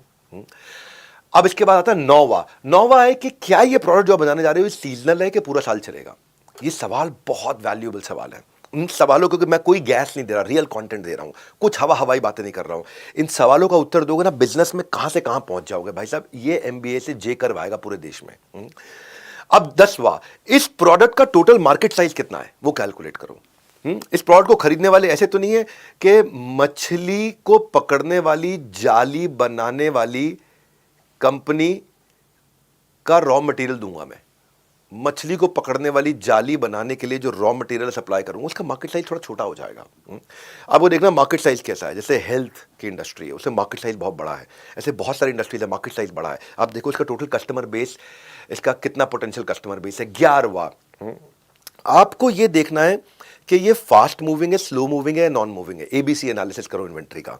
ऐसा ना हो जाए ये माल फंस जाता हो, और फंसेगा तो आपका आपका वर्किंग कैपिटल फंसेगा, जिससे आता है मेरा 12वां पॉइंट कि इस धंधे को चलाने में कितना वर्किंग कैपिटल चाहिए, कितने महीने के लिए वर्किंग कैपिटल चाहिए, इस नई कैटेगरी को बिल्ड करने के लिए, इस नए प्रोडक्ट को बिल्ड करने के लिए मुझे कितने दिन का रनवे चाहिए। हवाई जहाज उड़ने से पहले थोड़ी देर जमीन पर चलता है, और जमीन पर चलता है, स्पीड पकड़ता है, उसके बाद उड़ता है, उसको बोलते हैं रनवे। ऐसे ही धंधे में नया प्रोडक्ट को बिल्ड करने के लिए आपको रनवे चाहिए। कितने महीनों की सैलरी बांटनी पड़ेगी, क्योंकि इसके लिए नई मैन पावर लेके आओगे। जब तक ये बाजार में उतरेगा, हो सकता है आपको 6 महीने लग जाए उस रनवे पे, 9 महीने लग जाए। तो क्या 9 महीने के लिए जो भी आपने 10 20 50 आदमी रखे उनके लिए तनख्वाहें बांटने के लिए, बना करके पैसा ब्लॉक करने के लिए, माल को बनाने के लिए, माल को प्रोक्योर करने के लिए इन्वेंट आपके पास में वर्किंग कैपिटल है कि नहीं है। ये 12 चीज़ों को इवैल्यूएट करके आप अपने प्रोडक्ट को डेवलप करोगे। अब जब प्रोडक्ट को डेवलप करोगे, देखो क्या उस प्रोडक्ट के साथ एंसिलरी प्रोडक्ट है जो बार बार बिक सकता है। उसको बोलते हैं मेरा अगला topic bait and hook model. इसी चैप्टर का अगला सब्जेक्ट है बेट एंड हुक मॉडल, यानी कि रेकरिंग रेवेन्यू की पॉसिबिलिटी। कंपनी मेन प्रोडक्ट सस्ते में देती है और रेकरिंग साथ में एंसिलरी आइटम बार बार उपयोग होने वाली महंगे में बेच करके खूब पैसा कमा लेती है। इसके बहुत एग्जाम्पल हैं। हाँ, जिलेट के कुछ रेजर ऐसे आते हैं कि रेजर आता है 350 रुपये का, लेकिन उसके बाद जो ब्लेड आ रहा है वो आ रहा है 680 रुपये का, जो उसमें ब्लेड चेंज करना पड़ता है, जो एक्सपेंसिव रेजर्स होते हैं। तो क्या कंपनी रेजर से नहीं कमाती उतना ज़्यादा जितना बाद में ब्लेड बेच बेच के कमाती रहती है। ऑल आउट ने ऐसा बहुत किया। ऑल आउट की मशीन आती है 90 रुपये की, लेकिन उसका रीफिल आता है 70 रुपये का। मशीन बेच के उतना नहीं कमाएंगे, लेकिन आदमी जब मशीन लेगा तो रीफिल लेता रहेगा, रीफिल खत्म हो जाता है, लिक्विड फिर लेता है। इसको बोलते हैं बेट एंड हुक मॉडल। तो जो मशीन थी वो बेट थी। हो सकता है मशीन 150 की बिकनी चाहिए थी, पर मशीन 90 रुपये की दे देते हैं, लेकिन रीफिल उसमें अच्छा कमा लेते हैं। जैसे किंडल है, किंडल में किताबें पढ़ते हैं, तो एक बार किंडल खरीदने में उतना पैसा नहीं लगा, लेकिन बार बार ई बुक लेता रहेगा, पैसा लगता रहेगा। गन एंड बुलेट स्ट्रैटेजी बोलते हैं कि बंदूक लिया तो बाद में गोलियां भी खरीदनी पड़ेंगी, कॉफी मशीन ली तो बाद में कॉफी के कैप्सूल भी लेने पड़ेंगे, प्रिंटर लिया तो बाद में कार्ट्रिज इंक का लेना पड़ेगा, वीडियो गेम लिया तो वीडियो गेम के सीडी या सॉफ्टवेयर लेने पड़ेंगे, वाटर प्यूरीफायर लिया तो बाद में फिल्टर बदलना पड़ेगा, एयर प्यूरीफायर लिया तो बाद में फिल्टर बदलना पड़ेगा। तो क्या आप अपने बिजनेस में प्रोडक्ट बिल्ड करते वक्त hook bait and hook model, यानी कि बेस प्रोडक्ट के साथ रेकरिंग प्रोडक्ट लगा सकते हो? कोई कि एक बार बेस प्रोडक्ट लिया, रेकरिंग। ऐसे गाड़ी है, मारुति है, मारुति एक बार बेची लेकिन सर्विस सेंटर से खूब पैसा कमाते रहे। होंडा एक बार बेची, सर्विस सेंटर से पैसा कमाते रहे। इसको बोलते हैं बेट एंड हुक मॉडल। ज्यादातर जो गाड़ियों के डीलर्स हैं वो गाड़ियों की डीलरशिप गाड़ी बेच के नहीं कमाते, गाड़ी की सर्विस करके कमाते हैं। ये है बेट एंड हुक मॉडल। बेट मतलब आपने एक आटे की गोली फेंकी कांटे में लगा के, जिससे अपने मछली को पकड़ लिया, वो हो गया हुक उसका। हाँ, चौथे अध्याय पे अब आपने फाइनल कर लिया आपको बनाना क्या है, आप बनाने चले गए। अब उसको बेचने के लिए क्या आप एक प्लेटफॉर्म बना सकते हो? प्लेटफॉर्म को क्या बोलते हैं? Platform based product, digital platform based product, जिसमें इकोसिस्टम बन जाए, कनेक्टिंग दी अनकनेक्टेड। क्या अर्थ हुआ? बड़ा टेक्निकल, बहुत प्यारा टॉपिक है। इस टॉपिक के ऊपर एक सेमेस्टर हार्वर्ड में पढ़ाया जाता है। कनेक्टिंग दी अनकनेक्टेड, दो लोगों को आपस में कनेक्ट किया, वो दोनों आपस में धंधा कर रहे हैं, पैसा मैं कमा रहा हूं। इसको बोलते हैं मल्टी साइडेड ट्रांजैक्शन। आज तक क्या होता था? माल दो पैसा लो, माल दो पैसा लो, माल दो पैसा लो, मैंने उसको सामान दिया, उससे पैसा लिया। इसको क्या बोलते हैं? ये बोलते हैं पाइप बिजनेस। एक होता है प्लेटफॉर्म बेस्ड बिजनेस। ध्यान से सुनना, बहुत अमेजिंग कंटेंट दे रहा हूं। एप्पल प्लेटफॉर्म है, अल्फाबेट यानी गूगल प्लेटफॉर्म है, अमेजॉन प्लेटफॉर्म है, फेसबुक प्लेटफॉर्म है, माइक्रोसॉफ्ट प्लेटफॉर्म है। दुनिया की 10 सबसे बड़ी कंपनीज में से 5 कंपनीज खाली प्लेटफॉर्म्स ही हैं। बल्कि दुनिया में 7 सबसे बड़ी कंपनीज में से 5 प्लेटफॉर्म है। प्लेटफॉर्म का अर्थ क्या हुआ? जीव जीवस्य जीवनम। जब एक जीव का जीवन दूसरे जीव के जीवन पर निर्भर होने लग जाए, दोनों आपस में धंधा करने लगे और पैसा मैं कमा लूं। That's what I'm saying। और ये हर बिजनेस में किया जा सकता है। ये इसमें थोड़ा डिजिटलाइजेशन का रोल होता है। कभी सोचा नहीं था हमने, किसी ने कहा है बात कि कभी सोचा नहीं था डिजिटलाइजेशन इस कदर बढ़ जाएगा कि प्यार का भी ऑनलाइन व्यापार शुरू हो जाएगा। हाँ, आज प्यार की, है ना, लव डेटिंग ऐप कितनी सारी हैं। लड़का लड़की एक दूसरे को ढूंढते हैं, मिलते हैं और पैसा प्लेटफॉर्म कमा रहा है। लड़का लड़की आपस में ट्रांजैक्शंस कर रहे हैं, शादी रिश्ता कर रहे हैं, पैसा प्लेटफॉर्म कमा रहा है, मैं पैसा कमा रहा हूँ। यानी कि आजकल किसी ने बड़ी अच्छी बात मैंने व्हाट्सएप पे पढ़ी थी, कहते हैं आजकल वो हमसे डिजिटल नफरत करने लगे हैं। हमें ऑनलाइन देखते ही अपना लास्ट सीन डीएक्टिवेट कर देते हैं। डिजिटल वर्ल्ड इतना बढ़ गया है कि जो लोकतंत्र के जो चार डेमोक्रेसी के चार पिलर हुआ करते थे, क्या लॉ, एडमिनिस्ट्रेशन, जुडिशरी और मीडिया, अब पांचवा पिलर आ गया डिजिटलाइजेशन। कि बच्चों को भी जब भूख जो है वो सब्जी से नहीं पबजी से मिटती है। सोशल मीडिया जब नहीं था तो लोग सोशल हुआ करते थे। पहले ज़माने में सुबह उठते ही लोग बीवी को देख के करते थे स्माइल, आज के ज़माने में उठते के साथ हाथ में पकड़ लेते हैं मोबाइल। ये है डिजिटलाइजेशन। डिजिटल जो है कॉस्ट इफेक्टिव हो गया, ज़्यादा कस्टमर पे पहुंच सकते हो। डिजिटल से आरओआई ज़्यादा आता है, रिटर्न ऑन इन्वेस्टमेंट। डिजिटल एक ऑटोमेटेड एफिशिएंट प्रोसेस है, स्ट्रीमलाइन प्रोसेस है, हायर प्रोडक्टिविटी आती है। डिजिटलाइजेशन में पोटेंशियल है जो आपका 90% ऑपरेशनल एक्सपेंस को बचा सकता है। अब मैं समझाता हूं कि प्लेटफॉर्म के फायदे क्या हैं, क्या होता है ये प्लेटफॉर्म, क्या फायदा होता है, क्यों बनाया जाता है। प्लेटफॉर्म जो है छोटे सारे बिजनेसेस को आपस में जोड़ करके उनको उनकी होम स्टेट से बाहर ले जाता है। हर धंधे में प्लेटफॉर्म बनाया जा सकता है। प्लेटफॉर्म का मतलब है मैं धंधा नहीं कर रहा हूं, लोग धंधा कर रहे हैं मेरे प्लेटफॉर्म पे आकर के। आप एक बात को समझो, घुड़सवारी रेस कोर्स में रेसेस लगती हैं, जुआ खेला जाता है, सट्टा खेला जाता है कसिनो के अंदर, रेस कोर्स में सट्टा खेला जाता है। याद रखना, सट्टा खेलने वाला कभी नहीं कमाता, सट्टा खिलाने वाला कमाता है। असली कमाई किसकी होती है? कसिनो के मालिक की होती है। कसिनो में खेलने वाले की हो या ना हो कोई कंफर्म नहीं है। हाँ, रेस कोर्स में घोड़ा दौड़ाने वाले की कमाई हो ना हो, 12 घोड़ों में से एक जीतेगा। लेकिन जिसका रेस कोर्स है वो जरूर कमाएगा। तो ये होता है प्लेटफॉर्म। प्लेटफॉर्म एफिशिएंसी इंप्रूव कर देता है, लोगों को कॉम्पिटिटिव बना देता है और अनकनेक्टेड लोगों को आपस में कनेक्ट कर देता है। प्लेटफॉर्म का एक रूल क्या होता है? प्लेटफॉर्म का रूल होता है एक्सटर्नलाइजिंग द इंटरनल कॉस्ट। जो खर्चा मुझे करना था आज कोई और कर रहा है। जैसे ऊबर के पास 10 करोड़ गाड़ियां हैं, लेकिन ये ऊबर की नहीं है, ड्राइवर्स की अपनी गाड़ियां हैं। तो ऊबर का जो कैपिटल लगना था वो लोगों ने एक्सटर्नलाइजिंग द इंटरनल कॉस्ट, जो मेरी कॉस्ट है वो कोई और मैनेज कर रहा है ना। तो जैसे फॉर एग्जांपल ओयो के पास में आज हजारों हजारों होटल्स हैं, पर ये ओयो के नहीं है, उसने अपनी कॉस्ट को एक्सटर्नलाइज कर दिया है। किसी और ने पैसा लगाया, 10 करोड़ का होटल बनाया, कमरा ओयो चढ़ा रहा है। यानी कि कमरे में रहता कोई और है, हाँ, और कमरा का मालिक कोई और है, वो पैसा ओयो कमा रहा है। This is called platform. अगर मैं अपना होटल बनाऊंगा तो 100 कमरे, 150 कमरे दे पाऊंगा, लेकिन अगर मैं प्लेटफॉर्म बनाऊंगा तो हजारों लाखों कमरे दे पाऊंगा। तो अनकनेक्टेड लोग कनेक्ट हो गए, एक ओयो का मालिक, एक होटल का मालिक और एक वहां पे आके रुकने वाला आदमी कनेक्ट हो गया आपस में। प्लेटफॉर्म जो है वो जोग्राफिकल बैरियर्स को ख़त्म करता है, लोगों को आपस में कनेक्ट करता है। मैं जो कंटेंट दे रहा हूँ ना, अगर यहाँ अटेंशन दोगे तो कस्टमर रिटेंशन के लिए सोचना नहीं पड़ेगा। जितनी दोगे अटेंशन उतना रहेगा आपके पास कस्टमर रिटेंशन। तो कॉपी पेन लेकर के बैठिए, लिखिए एक एक बात, याद रखना फ्री में तो दोबारा नहीं होने वाला रिपीट टेलीकास्ट। अब प्लेटफॉर्म बनाने के लिए कहानी को आगे बढ़ाता हूं। आपको दो हिस्से समझने जरूरी हैं। एक हिस्सा होता है सप्लाई साइड, एक होता है डिमांड साइड। अब आपको दोनों में से किसी एक को अपना बनाना पड़ता है, या सप्लाई साइड को या डिमांड साइड को। जैसे अमेजॉन है, अमेजॉन में सप्लाई साइड पे सेलर आ गए, डिमांड साइड पे बायर आ गए। तो अमेजॉन ने किस पे मेहनत करी? अमेजॉन कस्टमर लाने पे मेहनत किया, बेचने वाले अपने आप आ गए। समझ पा रहे मेरी बात? कस्टमर लाने पे अमेजॉन ने मेहनत किया, बेचने वाले अपने आप आ गए। जैसे Booking.com है, Booking.com पे सप्लाई साइड क्या? होटल और एयरलाइंस। डिमांड साइड क्या? ट्रैवलर, जिसको ट्रैवल करना है, जिसको होटल में जाकर रुकना है। तो अब Booking.com ने क्या किया? कस्टमर ले आया, होटल का कमरा चढ़ाने वाले अपने आप चुपचाप आ गए, सस्ते में भी होटल का कमरा चढ़ा दिया। गूगल पे दो साइड हो गई, सप्लाई साइड हो गई वेबसाइट का मालिक, डिमांड साइड हो गई रीडर जिसने पढ़ना है। अब गूगल पढ़ने वालों को ले आया, लिखने वाले अपने आप आ गए। तो आपको दोनों जगह मेहनत नहीं करनी, आपको सोचना है मुझे किसको लेके आना है, दूसरा अपने आप आएगा। मेरे को याद है बचपन में मैं अपने दोस्त के साथ में स्कूल खत्म होने के बाद कॉलेज में था, वो पहली बार क्लब लेके गया मेरे को, नाइट क्लब। दिल्ली में एक होटल हुआ करता था, अभी भी है, हयात रेजेंसी। उसमें बेसमेंट में क्लब होता था, जिन्स, डी जिन्स लिखता था, डी साइलेंट होता था, जिन्स। वो जिन्स में हम गए तो हमने बोला भाई हम भी क्लब में आएंगे आज, पहली बार गए थे, अभी कॉलेज में आए ही थे। उसने कहा ठीक है आइए।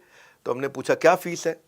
तो उसने कहा लड़कियों के लिए फ्री है, कपल के लिए 2000 रुपया है और स्टैग एंट्री का 4000 रुपया, लड़का अकेला आएगा 4000 रुपया है। तो हम कहा यार ये इतना भेदभाव क्यों, लिंग के आधार पे? लड़कियों के लिए फ्री और लड़कों के लिए 4000 रुपये, ऐसा क्यों? कपल 2000 में जा रहा है। तो उसने बोला कि भाई देखो अगर लड़के लड़के सारे घुस गए तो क्लब का माहौल खराब हो जाएगा। अब तब मैं दिमाग लगाया, मुझे समझ में आया वो ये कहना चाह रहा है अगर देवियां आ गई तो देवता पैसे देते हुए भी आ जाएंगे, इसलिए ज़रा देवियों को ले आओ। तो ये है डिमांड साइड, सप्लाई साइड। एक पे इन्वेस्ट करो, उसको ले आओ, दूसरे वाले सारे अपने आप आ जाएंगे। हाँ, जैसे स्पॉटिफाई जहाँ पे गाना सुनते हो आप लोग, सप्लाई साइड क्या, आर्टिस्ट, आर्टिस्ट अपना गाना देता है, डिमांड साइड क्या, लिसनर, लिसनर गाना सुनता है।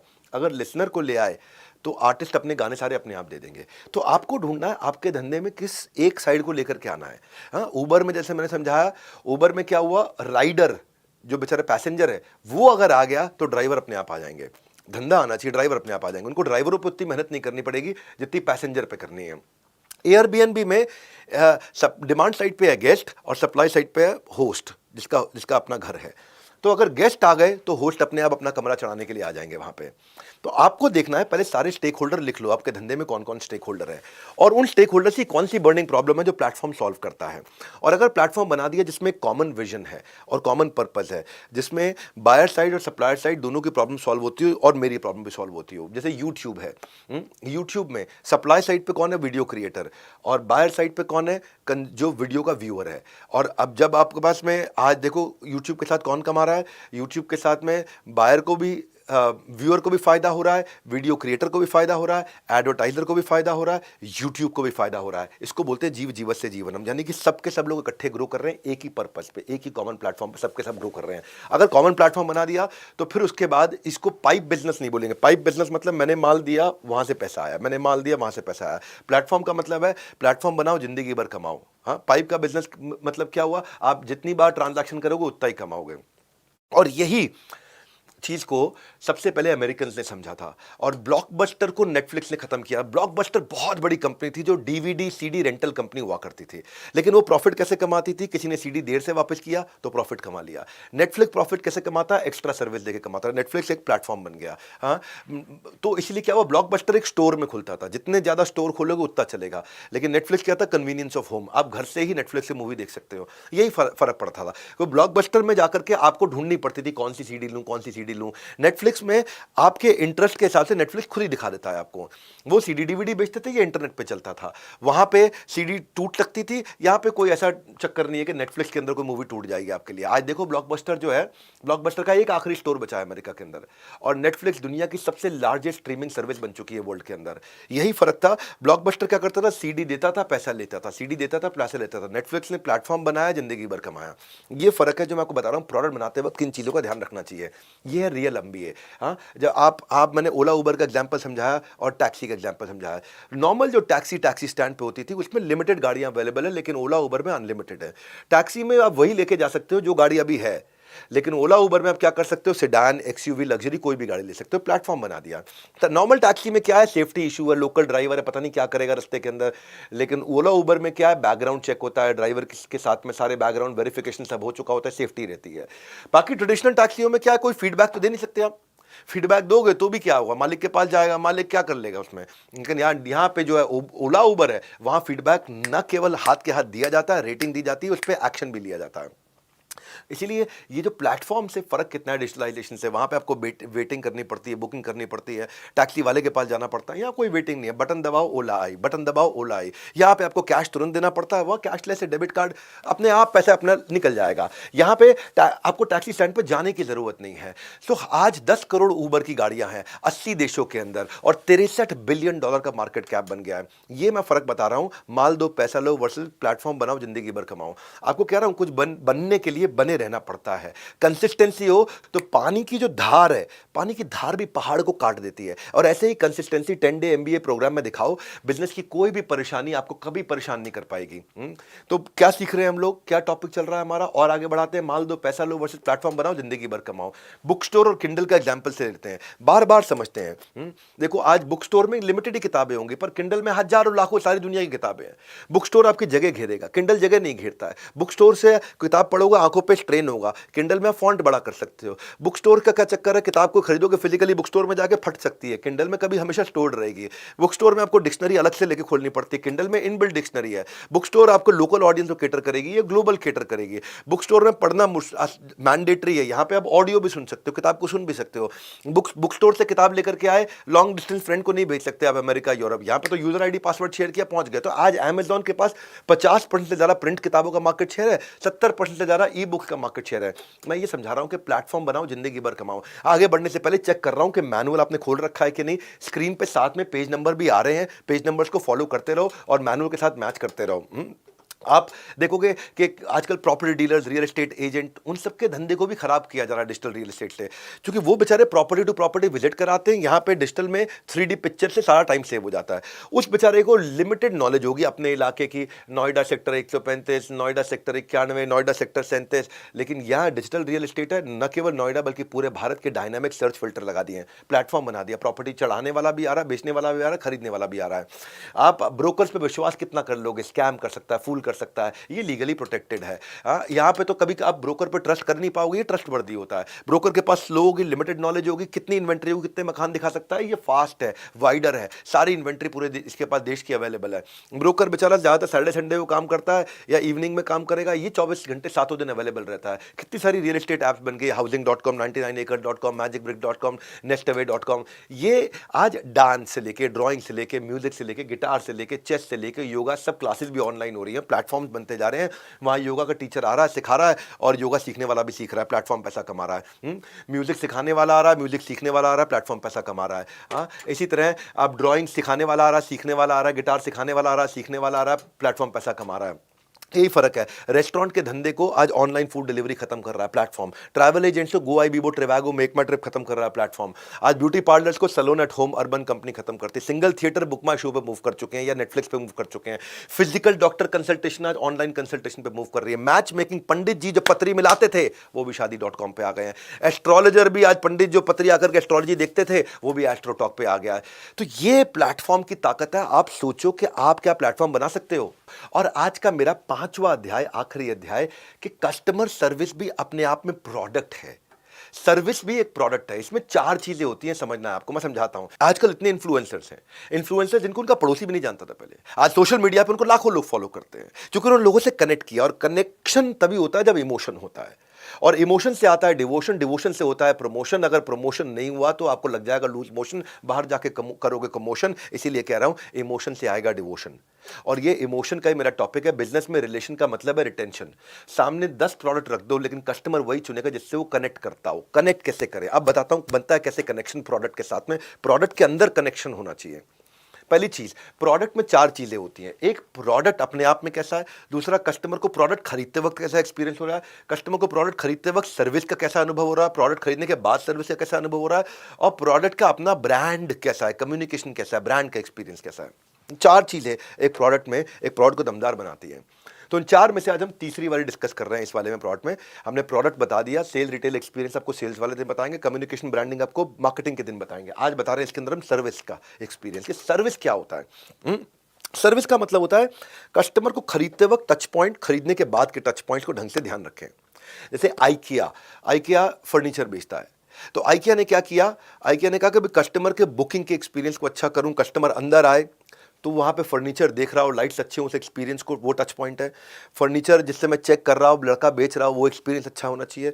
जब फर्नीचर खरीद रहा हो तो बच्चों के लिए वहाँ पे किड्स प्ले एरिया बना दो, तो ताकि वो हैसल फ्री तरीके से खरीद सके, वो एक टच पॉइंट है। जब बच्चे वहाँ पे खेल रहे हो तो उनको हॉट डॉग खाने को मिल जाए, बर्गर खाने को मिल जाए, वो अच्छा एक्सपीरियंस है। बिलिंग उनको आसान हो जाए, घर पे डिलीवरी आसान हो जाए, वो एक्सपीरियंस है। डिलीवरी होने के बाद घर में फर्नीचर को असेंबल करना हो, वो अच्छा हो जाए। असेंबल करने के बाद जो गंदगी फैल जाती है उसको साफ करके जाए बंदा, बाद में पड़ोसी आके देखे, बोले फर्नीचर बहुत अच्छा है आपका, कमाल का फर्नीचर। तो 10 टच पॉइंट हो गए खरीदते वक्त। आप मारुति की सर्विस कराने जाते हो, मारुति की सर्विस के लिए बुकिंग लेना एक टच पॉइंट है। अंदर गाड़ी एंट्री करना, गार्ड वहाँ पे एंट्री करता है, टच पॉइंट है। आपकी सर्विस के लिए गाड़ी का वो जॉब कार्ड बनाता है, खोलता है, वो एक टच पॉइंट है। वहाँ पे जब आप वेट कर रहे होते हो, वेटिंग एरिया का लाउंज है, वहाँ पे एक्सपीरियंस कैसा है, मोबाइल की चार्जिंग का अरेंजमेंट है, मैगजीन्स पड़ी हैं, टीवी लगा है, केबल चल रहा है, वहाँ पे मूवीज चल रही हैं, वो टच पॉइंट है। चाय कॉफ़ी फ्री में मिल रही है, टच पॉइंट है। जो जितना उसने एस्टिमेट बताया था उतना ही बिल आया, उससे ज़्यादा आया, उससे कम आया, वो एक एक्सपीरियंस का टच पॉइंट है। जब आप पेमेंट करने जाते हो वो एक टच पॉइंट है। गाड़ी की टेस्ट ड्राइव वो बाद में कराता है, वो एक टच पॉइंट है। बाद में गाड़ी ठीक चलती है, फोन करके आपसे वो लड़की वहां पे जो कस्टमर सर्विस की पूछती है, सर कोई चैलेंज तो नहीं आ रहा, वो भी एक तो एक्सपीरियंस खरीदते वक्त, सर्विस लेते वक्त कैसे है, इसको बोलते हैं कस्टमर सर्विस। जितने अच्छे एक्सपीरियंस है, इससे पहले कि कस्टमर आपको शिकायत करे आप पहचान जाओ उसको। अमेरिकन एक्सप्रेस कहता है कि 17% कस्टमर आपके साथ में इमीडिएटली दोबारा बिजनेस करना चाहते हैं जब उनको एक्सपीरियंस अच्छा होता है। कस्टमर के देखो, कस्टमर जो है ना, घर के उस जमाई की तरह है जो कब किस बात पे रूठ जाए, उस फूफे की तरह है जब कब किस बात पे रूठ जाए इसका अंदाजा लगाना मुश्किल है। वो कब क्या डिमांड कर दे, उसे कब किस चीज़ की जरूरत पड़ जाए, कहना मुश्किल होता है। तो ऐसे ही बिजनेस में ये नहीं है कि कुछ प्रोडक्ट बेच दिया और किस्सा खत्म। कस्टमर को इमोशनल एक्सपीरियंस दो, जितना अच्छा सर्व करोगे कस्टमर कस्टमर की दिल में उतनी जगह रिजर्व करोगे, सर्व करोगे तभी जगह रिजर्व करोगे। तो मैं आज इसमें कुछ कहानियां सुनाता हूं आपको। पहली कहानी दे रहा हूं जेट ब्लू एयरलाइंस की। जेट ब्लू एयरलाइंस जो है, इसमें यहाँ पे एक पैसेंजर आकर के एयरपोर्ट पर खड़ा हुआ और जैसे ही बोर्डिंग पास दिखाने के लिए खड़ा हुआ तो अनाउंसमेंट हो गई कि आपका बोर्डिंग गेट चेंज हो गया है। अब बोर्डिंग गेट चेंज हो गया जेट ब्लू का, उसको अपने लिए स्टारबक्स की कॉफ़ी लेनी थी और वो बेचारा गेट का 3 फ्लोर चेंज हो गया। अब वो बेचारा ग्राउंड फ्लोर पे था और 3rd फ्लोर से फ्लाइट उड़नी थी, तो भागा, जगह चेंज किया। बेचारे को जो कॉफ़ी लेनी थी ले नहीं पाया। उसने ट्वीट कर दिया कि मैं अपनी favourite I could not grab my Starbucks की फेवरेट कॉफ़ी, ब्रेकफास्ट नहीं ले पाया, अब आकर के आप लोग के साथ लूँगा। उसने ट्वीट किया और ट्वीट में लिखा मैं जेट ब्लू से आ रहा हूँ, आपको मिलता हूँ। अब उसने जेट ब्लू की शिकायत नहीं करी, उसने कहा मैं कॉफ़ी नहीं पी पाया। पर जेट ब्लू की डिजिटल मार्केटिंग टीम ने वो ट्वीट को पढ़ लिया, क्योंकि उसमें जेट ब्लू लिखा हुआ था, तो उनके ऑनलाइन टीम ने पढ़ लिया कि भाई जेट ब्लू से जा रहा था और ये कॉफ़ी नहीं ले पाया। बहरहाल नहीं ले पाया। वो जा करके तीसरी मंजिल से अपनी फ्लाइट में जाके एयरक्राफ्ट में बैठ गया। जब बैठा तो वहीं पे एयर होस्टेस आई, सर आपकी फेवरेट कॉफ़ी जो हमारा गेट चेंज करने के कारण आप नहीं खरीद पाए थे, नहीं ले पाए, वो खुद ही लेकर के आ गई। क्यों? क्योंकि डिजिटल टीम ने बता दिया भाई तुम्हारी गलती के कारण ये कॉफ़ी नहीं ले पाया, दे करके आओ। अब इसके मन में अरे वाह की feeling I. Now that's called customer service. कि कस्टमर की शिकायत लगाने से पहले ही आपको पता चल जाए। कस्टमर को बड़े जेस्चर नहीं चाहिए, बस वो जानना चाहते हैं कि आप उन्हें अप्रिशिएट कर रहे हो कि नहीं कर रहे हो। वो इतना परसीव कर ले आप उन्हें अप्रिशिएट कर रहे हो, कर चल जाएगा। कस्टमर सर्विस में out of the box customer के एक्सपीरियंस के बारे में सोचना है, ये भी एक प्रोडक्ट है। कस्टमर सर्विस भी एक प्रोडक्ट अपने आप में, खाली प्रोडक्ट ही प्रोडक्ट नहीं है। टेस्ला एक पहली ऐसी कंपनी बनी ऑटोमोबाइल दुनिया के अंदर जो अपने सर्विस सेंटर को सर्विस सेंटर नहीं रखा, सर्विस सेंटर को घर पे ले गया, मोबाइल सर्विस सेंटर बना दिया। मोबाइल सर्विस सेंटर मतलब चलने फिरने वाली गाड़ी के अंदर पूरा सर्विस सेंटर सेटअप कर दिया। अगर आपकी गाड़ी की सर्विस करनी है तो हम आपके घर पे आके गाड़ी की सर्विस कर देंगे। पूरी दुनिया में सर्विस सेंटर बनाए जाते हैं, वहां जाती है गाड़ी, सर्विस करा के आती है। टेस्ला पहली ऐसी कंपनी जो आपके घर पे आकर के आपकी गाड़ी की सर्विस कर देता है ताकि आपको कोई तकलीफ ना हो।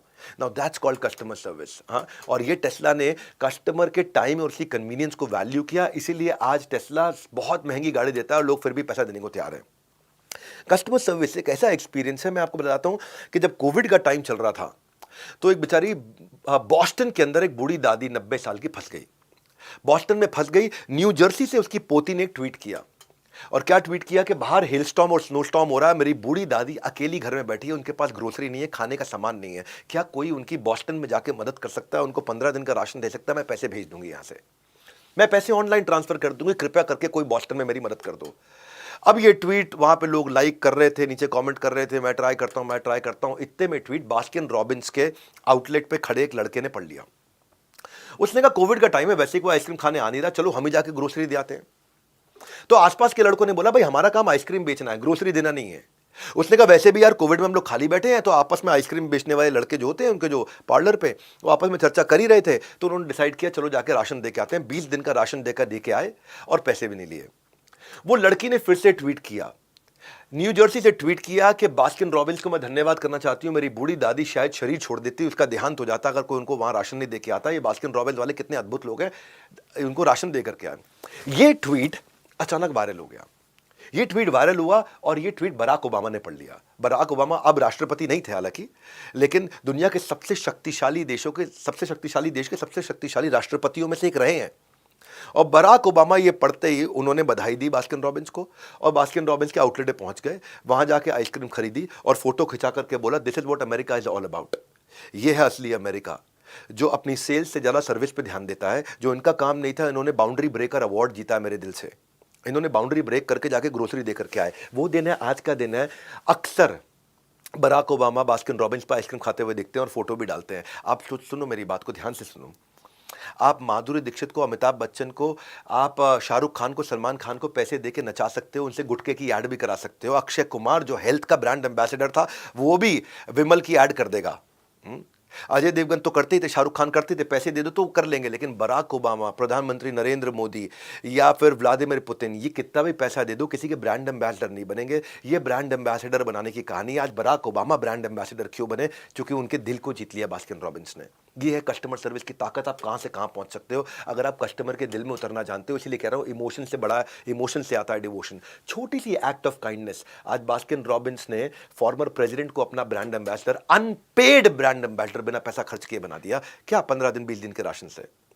मैं अगली बात स्टोरी आपको सुनाता हूं। Rich Carlton. रिच कार्ल्टन ये वो होटल चेन है जो गेम चेंजर है, जो अपनी टीम को कोई डिसीजन लेने के लिए अप्रूवल लेने का वेट नहीं करती। अगर कस्टमर के हक में डिसीजन लेना है तो अपने आप ले लो। एक कस्टमर था वहां पे, शिकागो में रुका था, रिट्ज कार्ल्टन में, और शिकागो से उसको न्यूयॉर्क जाना था। सुबह जल्दीबाजी में उठा, सामान पैक किया, सुबह अर्ली मॉर्निंग की फ्लाइट थी, पट पट पट पट पट भागा, फ्लाइट पकड़ी और शिकागो से न्यूयॉर्क की फ्लाइट पकड़ के न्यूयॉर्क उतर गया।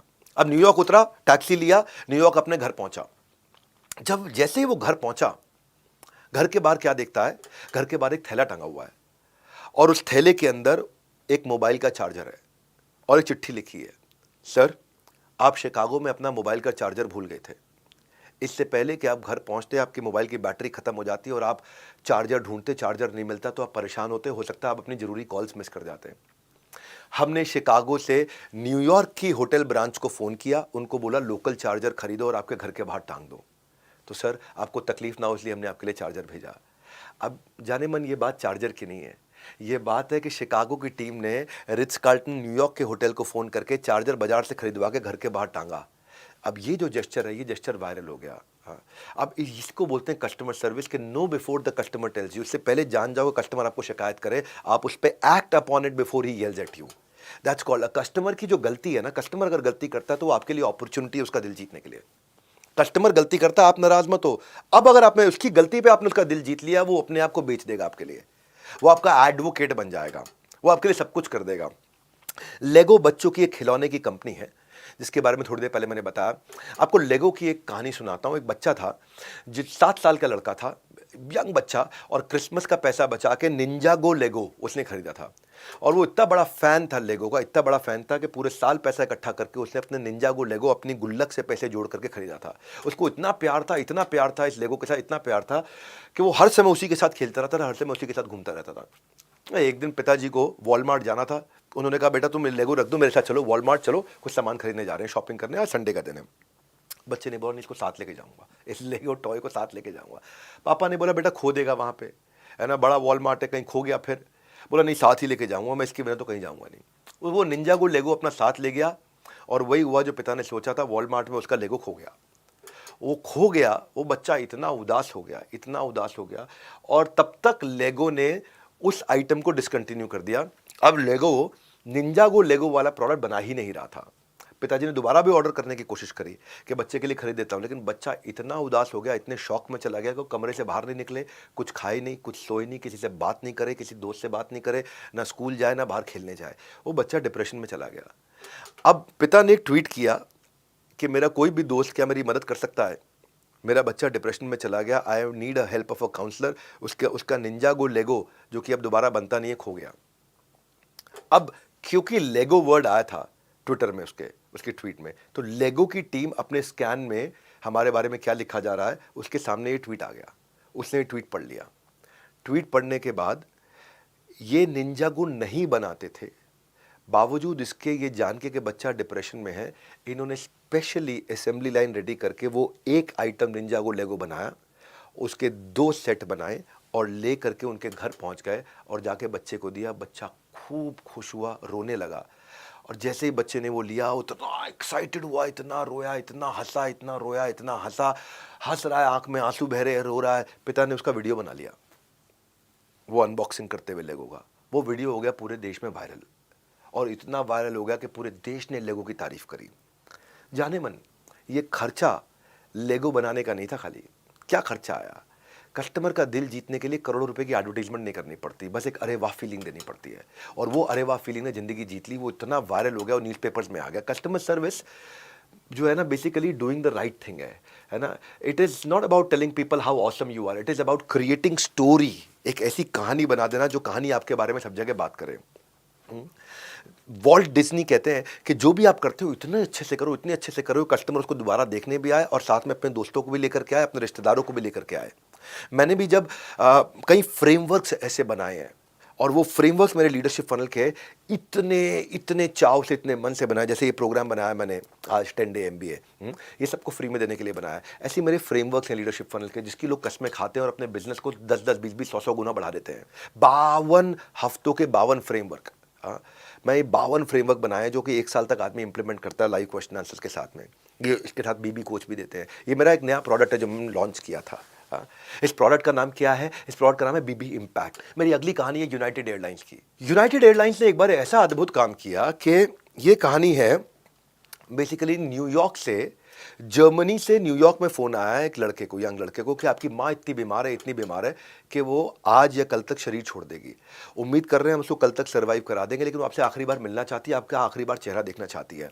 इस बंदे ने यूनाइटेड एयरलाइंस की फ़्लाइट पकड़ी, न्यूयॉर्क से लंदन, लंदन से जर्मनी इसको जाना था। और जब ये फ़्लाइट में बैठा, कट टू कट लंदन पे उतरते ही इसकी जर्मनी की अगली फ़्लाइट थी, हीथ्रो। और ये जब फ्लाइट में बैठा एयरक्राफ्ट में, तो वहाँ पे एयर होस्टेस आई कि हमारा एयरक्राफ्ट 2 घंटा डिले चल रहा है, आगे कुछ ऐसा इशू आ गया जिसके कारण हम लोग 2 घंटा लेट जाएंगे। इसको जब पता चला तो इसको समझ में आया कि मैं लंदन से अगली फ्लाइट मिस कर दूंगा और माँ का आखिरी बार चेहरा नहीं देख पाऊंगा, जिंदा माँ से मिल नहीं पाऊंगा। इसको सोचते सोचते रोना आ गया और रोने लगा। ये रोते रोते रोते रोते आजू बाजू के पैसेंजर्स ने देखा तो एयर होस्टेस को बुलाया। एयर होस्टेस आई, पूछा क्या हुआ? तो बोला आपकी फ़्लाइट 2 घंटा लेट चल रही है, मेरी आगे लंदन की फ़्लाइट मिस हो जाएगी, माँ से आखिरी बार मिलना था, मिल नहीं पाऊंगा। बहुत उदास था। एयर होस्टेस बेचारी क्या करे, फ़्लाइट 2 घंटा लेट है तो लेट है। पर वो गई पायलट के पास में, पायलट को बोली ऐसे ऐसे एक बंदा रो रहा है, उसको माँ से आखिरी बार मिलना है, उसकी माँ मरने वाली है और उसको जर्मनी पहुंचना, लंदन से कनेक्टिंग फ़्लाइट है, क्या करे? पायलट में इतनी एम्पैथी थी, यूनाइटेड एयरलाइंस ने उनको सिखाया कि पायलट ने अपने सीईओ को फ़ोन किया, बोला लंदन से जो जर्मनी की फ़्लाइट है, आप उनको बोलो कि वो आधे घंटा वेट कर ले लंदन में, मैं रास्ते में 1.5 घंटा कवर करा दूंगा और 2 घंटे का टाइम कवर करा के इसको फ्लाइट पकड़वा देंगे वहां से। अब सोचो कि यूनाइटेड एयरलाइंस के सीईओ ने जर्मन एयरलाइंस के सीईओ को फोन किया और उनको बताया, रिक्वेस्ट की, ऐसी ऐसी कहानी, आधा घंटा आप लेट करो। 1.5 घंटा इसने कवर किया। कवर करके इसने लंदन लैंड कराया। वहाँ उनका क्रू था जो हाई स्पीड पे इनको दूसरे बोर्डिंग गेट पे ले गया जहाँ से उनका बोर्डिंग पास रेडी था। उसने जाकर के वहाँ फ्लाइट पकड़ी जर्मनी के लिए। जर्मनी की फ्लाइट पकड़ के ये अपने घर की तरफ टैक्सी लेकर के भागा, पहुँचा और जैसे ही घर पे पहुँचा तो माँ को देखा और माँ के साथ इसने गले लग गया। माँ ने भी हाथ खोले, इसने भी हाथ खोले और एक दूसरे के गले लगे। माँ भी रोई, ये भी रोया और उसके 5 मिनट के बाद माँ ने दम तोड़ दिया। अब ये खबर पूरी दुनिया में फैल गई, ये ब्रेकिंग न्यूज़ बन गई कि यूनाइटेड एयरलाइंस की बदौलत आखिरी बार माँ अपने बेटे से मिल पाई, मरने से पहले मिल पाई। Son says final goodbye to mother, ये CNN पे, उसके बाद पूरी दुनिया में एक खबर फैल गई। अब यूनाइटेड एयरलाइंस के पायलट ने एक छोटा सा काम किया। एयरलाइंस जो इवैल्यूएट होती है कि अपना शेड्यूल मैनेज करे, एयरलाइंस इवैल्यूएट की जाती है कि on time departure, on time arrival पे। उन्होंने वहाँ पे लंदन में फ्लाइट लेट कराई, यहाँ से कवर अप किया, बहुत मेहनत करी। Now this is called, what is called customer service, कि आज हम उनकी कहानी सुन रहे हैं यहाँ पे। आज कस्टमर सर्विस का मतलब यही, ये एक नया बैटल ग्राउंड बन गया, युद्ध स्थली बदल गई। खाली प्रोडक्ट युद्ध नहीं है, अब सर्विस युद्ध बन चुका है कि सर्विस आप कितनी अच्छी दे पाते हो, कितनी एम्पैथी रख पाते हो। फेडेक्स का नाम सुना है आपने? फेडेक्स का एक ब्रांड प्रॉमिस है, एब्सोल्युटली पॉजिटिवली ओवरनाइट डिलीवरी, रातों रात डिलीवरी करके ही देंगे हम। आप आज कोई सामान भेजो न्यू दिल्ली से न्यूयॉर्क, 1 दिन में हम पहुंचा देंगे। आप मॉस्को से मैनहट्टन 1 दिन में पहुंचा देंगे, मुंबई से मॉस्को 1 दिन में पहुंचा देंगे। That is what FedEx is all about. Covid का टाइम था और देहरादून में एक मां ने बच्चे को जन्म दिया। अब वो बच्चे की जो दादी थी वो मुंबई में थी, वो आना चाहती थी देहरादून में अपनी बेटी से मिलने के लिए, अपने पोते से मिलने के लिए आना चाहती थी, लेकिन क्योंकि कोविड था निकल नहीं पाई, परेशान थी। उसने कहा कम से कम गोंद के लड्डू बना करके कोरियर कर देती हूँ, बेटी कम से कम लड्डू खा लेगी, जब लॉकडाउन खुलेगा तो चली जाऊंगी। लड्डू बनाए बड़े चाव से, बड़े प्यार से, वो लड्डू बनाने की बड़ी एक्सपर्ट थी। लड्डू बना के पैक किया, फेडेक्स वालों को बुलाया, बोला देहरादून में ये मेरी बेटी के घर पे छोड़ दो। फेडेक्स वाला ऑफ कोर्स डब्बा लेकर के अपनी स्कूटी में डाल करके मुंबई एयरपोर्ट से दिल्ली एयरपोर्ट, दिल्ली एयरपोर्ट से देहरादून एयरपोर्ट, देहरादून एयरपोर्ट से फेडेक्स के ऑफिस से स्कूटी में बैठ के पहाड़ों से घूमता घूमता वो देहरादून घर पे डिलीवरी करने जा रहा था। पहाड़ों पे जब चल रहा था तो आगे आगे स्कूटर, उसके आगे ट्रक, और ट्रक का पिछला पहिया स्कूटी के अगले पहिए को टच कर गया। टच करने पे वो लड़खड़ाया, उसका एक्सीडेंट हो गया। एक्सीडेंट हुआ, वो गिरा, उसको चोटें भी आई और लड्डू का पार्सल गिर के टूट के बिखर गया और लड्डू सारे सड़क पे फैल गए। अब ये खड़ा हुआ, अपने बॉस को फ़ोन किया, ब्रांच मैनेजर को, सर ऐसे ऐसे एक्सीडेंट हो गया। उन्होंने कहा ठीक हो आप? बोले सर मैं ठीक हूँ, लेकिन जो मैं कोरियर लड्डू के लेके जा रहा था वो टूट के गिर गए, गिर के टूट गए, लड्डू फैल गए नीचे। अभी सोचने लगा क्या करें। बोला आप अपना ध्यान रखो और एक काम और करो। बोले क्या सर? देखो जरा डब्बे में 2-3 लड्डू, 4 लड्डू कुछ बचे हुए ठीक ठाक साफ सुथरे, जो सड़क पे गिर गए उनको छोड़ दो। बोले हाँ सर अभी तो है लड्डू, 8-10 लड्डू दिखाई पड़ रहे हैं मुझे। बोले ये ले आओ तुम ब्रांच में। वो लेके ब्रांच में पहुंचा तो देखा कि ब्रांच मैनेजर के दिमाग में कोई आइडिया चल रहा था ब्रांच मैनेजर ने पूरी टीम इकट्ठी करी, लड़कियां भी लड़के भी। बोले देखो जरा लड्डू चख के, ऐसा लड्डू कोई बना सकता है? तो वहीं एक लड़की बोली मैं बना दूंगी ऐसे लड्डू। अब देखते ही देखते फटाफट बाजार से सामान लाया गया। गोंद के लड्डू के लिए जो आइटम चाहिए होती थी वो सब आइटम, पंजीरी ये वो सब आइटम ले गया, बेसन वेसन आटा वाटा देसी घी ड्राई फ्रूट सब ला के, चीनी वीनी ला के लड्डू बनाने शुरू। अगले 4-5 घंटे में लड्डू तैयार। अब ब्रांच मैनेजर को पहला लड्डू खिलाया गया, सर टेस्ट करो। खाया, लड़की ने भी खाया, देखा स्वाद सेम नहीं है। जो पहले लड्डू कुरियर पे आए थे और ये जो आए इसमें थोड़ा सा फर्क है। नहीं परेशान, अब क्या करें? ब्रांच मैनेजर की एम्पैथी इतनी ज्यादा थी दिल में, उसको नेक्स्ट आइडिया आया। उसने दादी को फोन लगा दिया मुंबई में। नमस्कार जी। बोले हाँ नमस्कार। और जी हम ना गोंद के लड्डू का कॉन्टेस्ट रन कर रहे हैं, अगर आपकी रेसिपी सिलेक्ट हो गई तो आपको अवार्ड दिया जाएगा। और दादी बोले मेरी क्यों नहीं करोगे रेसिपी सिलेक्ट, हो मैं तो लड्डू की एक्सपर्ट हूं। दादी ने फट फट फट फट फट सब बता दिया कि लड्डू में ये सब सामान डलता है। उनको समझ आया भाई एक चीज़ ये मिस कर गए थे। बाजार गए फट से, वो चीज़ लेकर के आए, दोबारा लड्डू बनाना शुरू किया। 3-4 घंटे 5 घंटे फिर लगे, फिर नए लड्डू रेडी हो गए और अब खा के देखा सेम स्वाद आया। फिर ये लड्डू जा करके दे करके आए वहाँ पे बेटी के घर पे देहरादून में, और बोला जी आपकी माँ ने लड्डू भेजे आपके लिए। बेटी ने लड्डू खाए, माँ को फ़ोन करके धन्यवाद बोला, माँ भी बड़ी खुश, चलो फेडेक्स ने मैं लड्डू पहुँचा दिए। बेचारा ब्रांच मैनेजर सोच रहा था हमने ना फिर भी चाहे कुछ होना हो हमने गलती कर दी, लड्डू माँ के हाथ के नहीं थे, लड्डू हमारे रिसेप्शनिस्ट के हाथ के थे। इन्होंने मुंबई में जाकर के माँ से माफ़ी मांगी, और जी हमसे गलती हो गई। पहले माँ थोड़ी नाराज़ हुई, लेकिन मैं बोली तुमने बहुत अच्छा किया यार, बहुत अच्छा किया। ये स्टोरी अमेजॉन प्राइम को पता चली। अमेजॉन प्राइम ने इसके ऊपर एक मूवी बना दी है, एक छोटी शॉर्ट फिल्म है, डॉक्यूमेंट्री। वो आप अमेजॉन प्राइम पे आप देख भी सकते हो। अगर आप अपॉर्चुनिटी ढूंढ लो ना क्रिएटिवली ऑल इन जाने के लिए, कस्टमर आपके लिए जान देने को तैयार हो जाएगा। बहुत सारी विदेशी कंपनियों के बारे में बता। आखिरी स्टोरी आपको, एक स्टोरी महिंद्रा हॉलिडेज के बारे में बताता हूँ। महिंद्रा हॉलिडेज साउथ के अंदर एक कस्टमर ने रिसेप्शन पे फ़ोन किया, मैडम हम लोग होटल आ रहे हैं क्लब महिंद्रा, हम लोग लेट हो गए हैं और ट्रैफिक में फंसे हुए हैं, कि आप हमारे 2 बच्चों के लिए खाना रख सकते हो? 2 बच्चों के लिए खाना पैक करके रख देना, नहीं तो बच्चे बेचारे भूखे रह जाएंगे। रिसेप्शनिस्ट ने बोला ठीक है। अंदर गई, किचन में जाकर के बोला 2 बच्चों के लिए खाना रख लो। शेफ ने पूछा अभी कहाँ है वो? तो मैडम ने फ़ोन किया, पूछा अभी कहाँ पे हो? तो उन्होंने जो जगह बताई, शेफ ने बताया वहाँ से सीएम साहब जा रहे हैं, एक फ्लावर रैली है, और भी दोपहर का खाना मत रखो, शाम का रखना, वो शाम तक भी नहीं पहुँचेंगे, वो रास्ता बंद किया हुआ है। अब लड़की सोची मेरी शिफ्ट खत्म होने वाली है, कौन करेगा, कौन देखेगा पीछे से? तो लड़की ने बोला कोई बात नहीं, आप एक काम करो, खाना पैक कर दो। लड़की ने खाना पैक कराया बच्चों का, और उसी रास्ते पे चली गई उल्टी साइड से जहाँ जाम नहीं लगा हुआ था, और वहाँ से ड्राइव करते करते पहुँची और ढूंढ के अभी कहाँ हो, अभी कहाँ हो, अभी कहाँ हो, अभी कहाँ हो, फॉलो करके दूसरी साइड से आकर के स्कूटी दूसरी साइड पार्क करके जैम वाली साइड पे पैदल चल के आई, और उनको बोला कि जी अभी तो जैम लंबा लगना था, अगले 5-6 घंटे तक आप जैम में रहते और बच्चे भूखे रह जाते, जैम में तो कोई खाना मिलेगा नहीं ट्रैफिक जैम में, इसलिए मैं खुद ही खाना लेके आ गई। हैप्पी कस्टमर जो होता है ना जाने मन, वो आपका सबसे इफेक्टिव फॉर्म ऑफ एडवर्टीजमेंट होता है। उससे बड़ी एडवर्टीजमेंट आपकी दुनिया में कोई भी नहीं कर सकता है। Now this is what I am saying is customer service भी अपने आप में एक प्रोडक्ट है। जिस दिन ये समझ में आ गया गेम चेंज हो जाएगा। तो जो एक्सीलेंट कस्टमर सर्विस है, ये डिस्काउंट नहीं है, ये रिफंड नहीं है, ये बैड एक्सपीरियंस से आपको बचाता है। ट्रूली रिमार्केबल कस्टमर सर्विस है। ये बग फिक्स करना नहीं है, ये बेसिकली डिस्काउंट देना नहीं है, ये एक पॉजिटिव मेमोरी क्रिएट करना है कि आप उसकी रिकॉल वैल्यू में, उसकी मेमोरी में आ जाओ। छोटी छोटी चीजें आप कस्टमर सर्विस के लिए एक आदमी रख सकते हो अगर आपकी छोटी कंपनी है। पुराने कस्टमर्स को फोन करें, रिटेंशन के लिए फोन करें। पहली अगर आपको कस्टमर को फोन कर रहा है तो पहली कॉल पर रिजॉल्व करें। टर्न अराउंड टाइम ना रखें, कस्टमर सेटिस्फैक्शन स्कोर को मेजर करें, एवरेज हैंडलिंग टाइम को मेजर करें। रूल क्या है? आप act upon it before the customer येल्स eight you. ये है सबसे ऊंचा तरीका। भाई लोगों 1.5 घंटा हो गया है, कॉस्ट भले ही 0 है लेकिन नॉलेज की वैल्यू बहुत हाई है। बिना दाम दिए इतने काम का कोर्स सारी दुनिया में जब कोई बना ही नहीं सकता तो मिलेगा ही नहीं। फ्री ऑफ कॉस्ट इतना पावरफुल कोर्स, स्ट्रक्चर्ड कोर्स, एक के बाद एक 10 डे MBA। ध्यान से सुनते रहो, बताता हूँ। अगली बार लूंगा क्रिटिकल सक्सेस फैक्टर से शुरू करूंगा, जो कि कल के सेशन में होगा। स्ट्रैटेजी के ऊपर सेशन है। अब आपने प्रोडक्ट बना लिया, आपने सर्विस एटीट्यूड बिल्ड कर लिया, आपने स्टार्टअप को समझ लिया, अब किस स्ट्रैटेजी के साथ जाना है, क्या क्रिटिकल सक्सेस फैक्टर होंगे, लीडरशिप पाइपलाइन क्या होगी, ये सब कल बताऊंगा आपको। स्कोर बोर्ड स्ट्रैटेजी क्या होती है, इशू बेस्ड स्ट्रैटेजी क्या होती है, सिनेरियो एनालिसिस क्या होते हैं, फ्रेमवर्क्स कैसे बनाए जाते हैं, कॉम्पिटिटिव कोलैबोरेटिव स्ट्रैटेजी क्या होती है। सारा कल का सेशन 1.5 घंटा स्ट्रैटेजीज पे होने वाला है। और परसों मार्केटिंग के सारे आइडियाज दूंगा, चाहे वो गुरिल्ला मार्केटिंग हो, वैल्यू एज मार्केटिंग हो, एम्बुश मार्केटिंग हो, आप कैसे सोशल ट्रस्ट मार्केटिंग करोगे, एम्बिएंट एक्सपीरियंशियल रेसिप्रोकेशन मार्केटिंग करोगे। हर रोज बड़ा स्ट्रक्चर्ड लर्निंग होने वाली है। आज की क्लास पर यही फुल स्टॉप लगा रहा हूं, लेकिन नॉन स्टॉप लर्निंग आगे भी यूं चलती रहेगी। अब बस नहीं 10 करना है, 10 दिन में दे रहा हूं आपको सालों का क्रक्स। आज की क्लास कैसी लगी, अपना रिव्यू जरूर शेयर करें। इस 10 डे एमबीए को ज्वाइन करने के लिए, रीडिंग मटेरियल पढ़ने के लिए और अभी के अभी असेसमेंट को अपीयर करके 75% मार्क्स से ऊपर लेने के लिए आप सबका हृदय की गहराई से प्रेम पूर्वक बहुत बहुत धन्यवाद।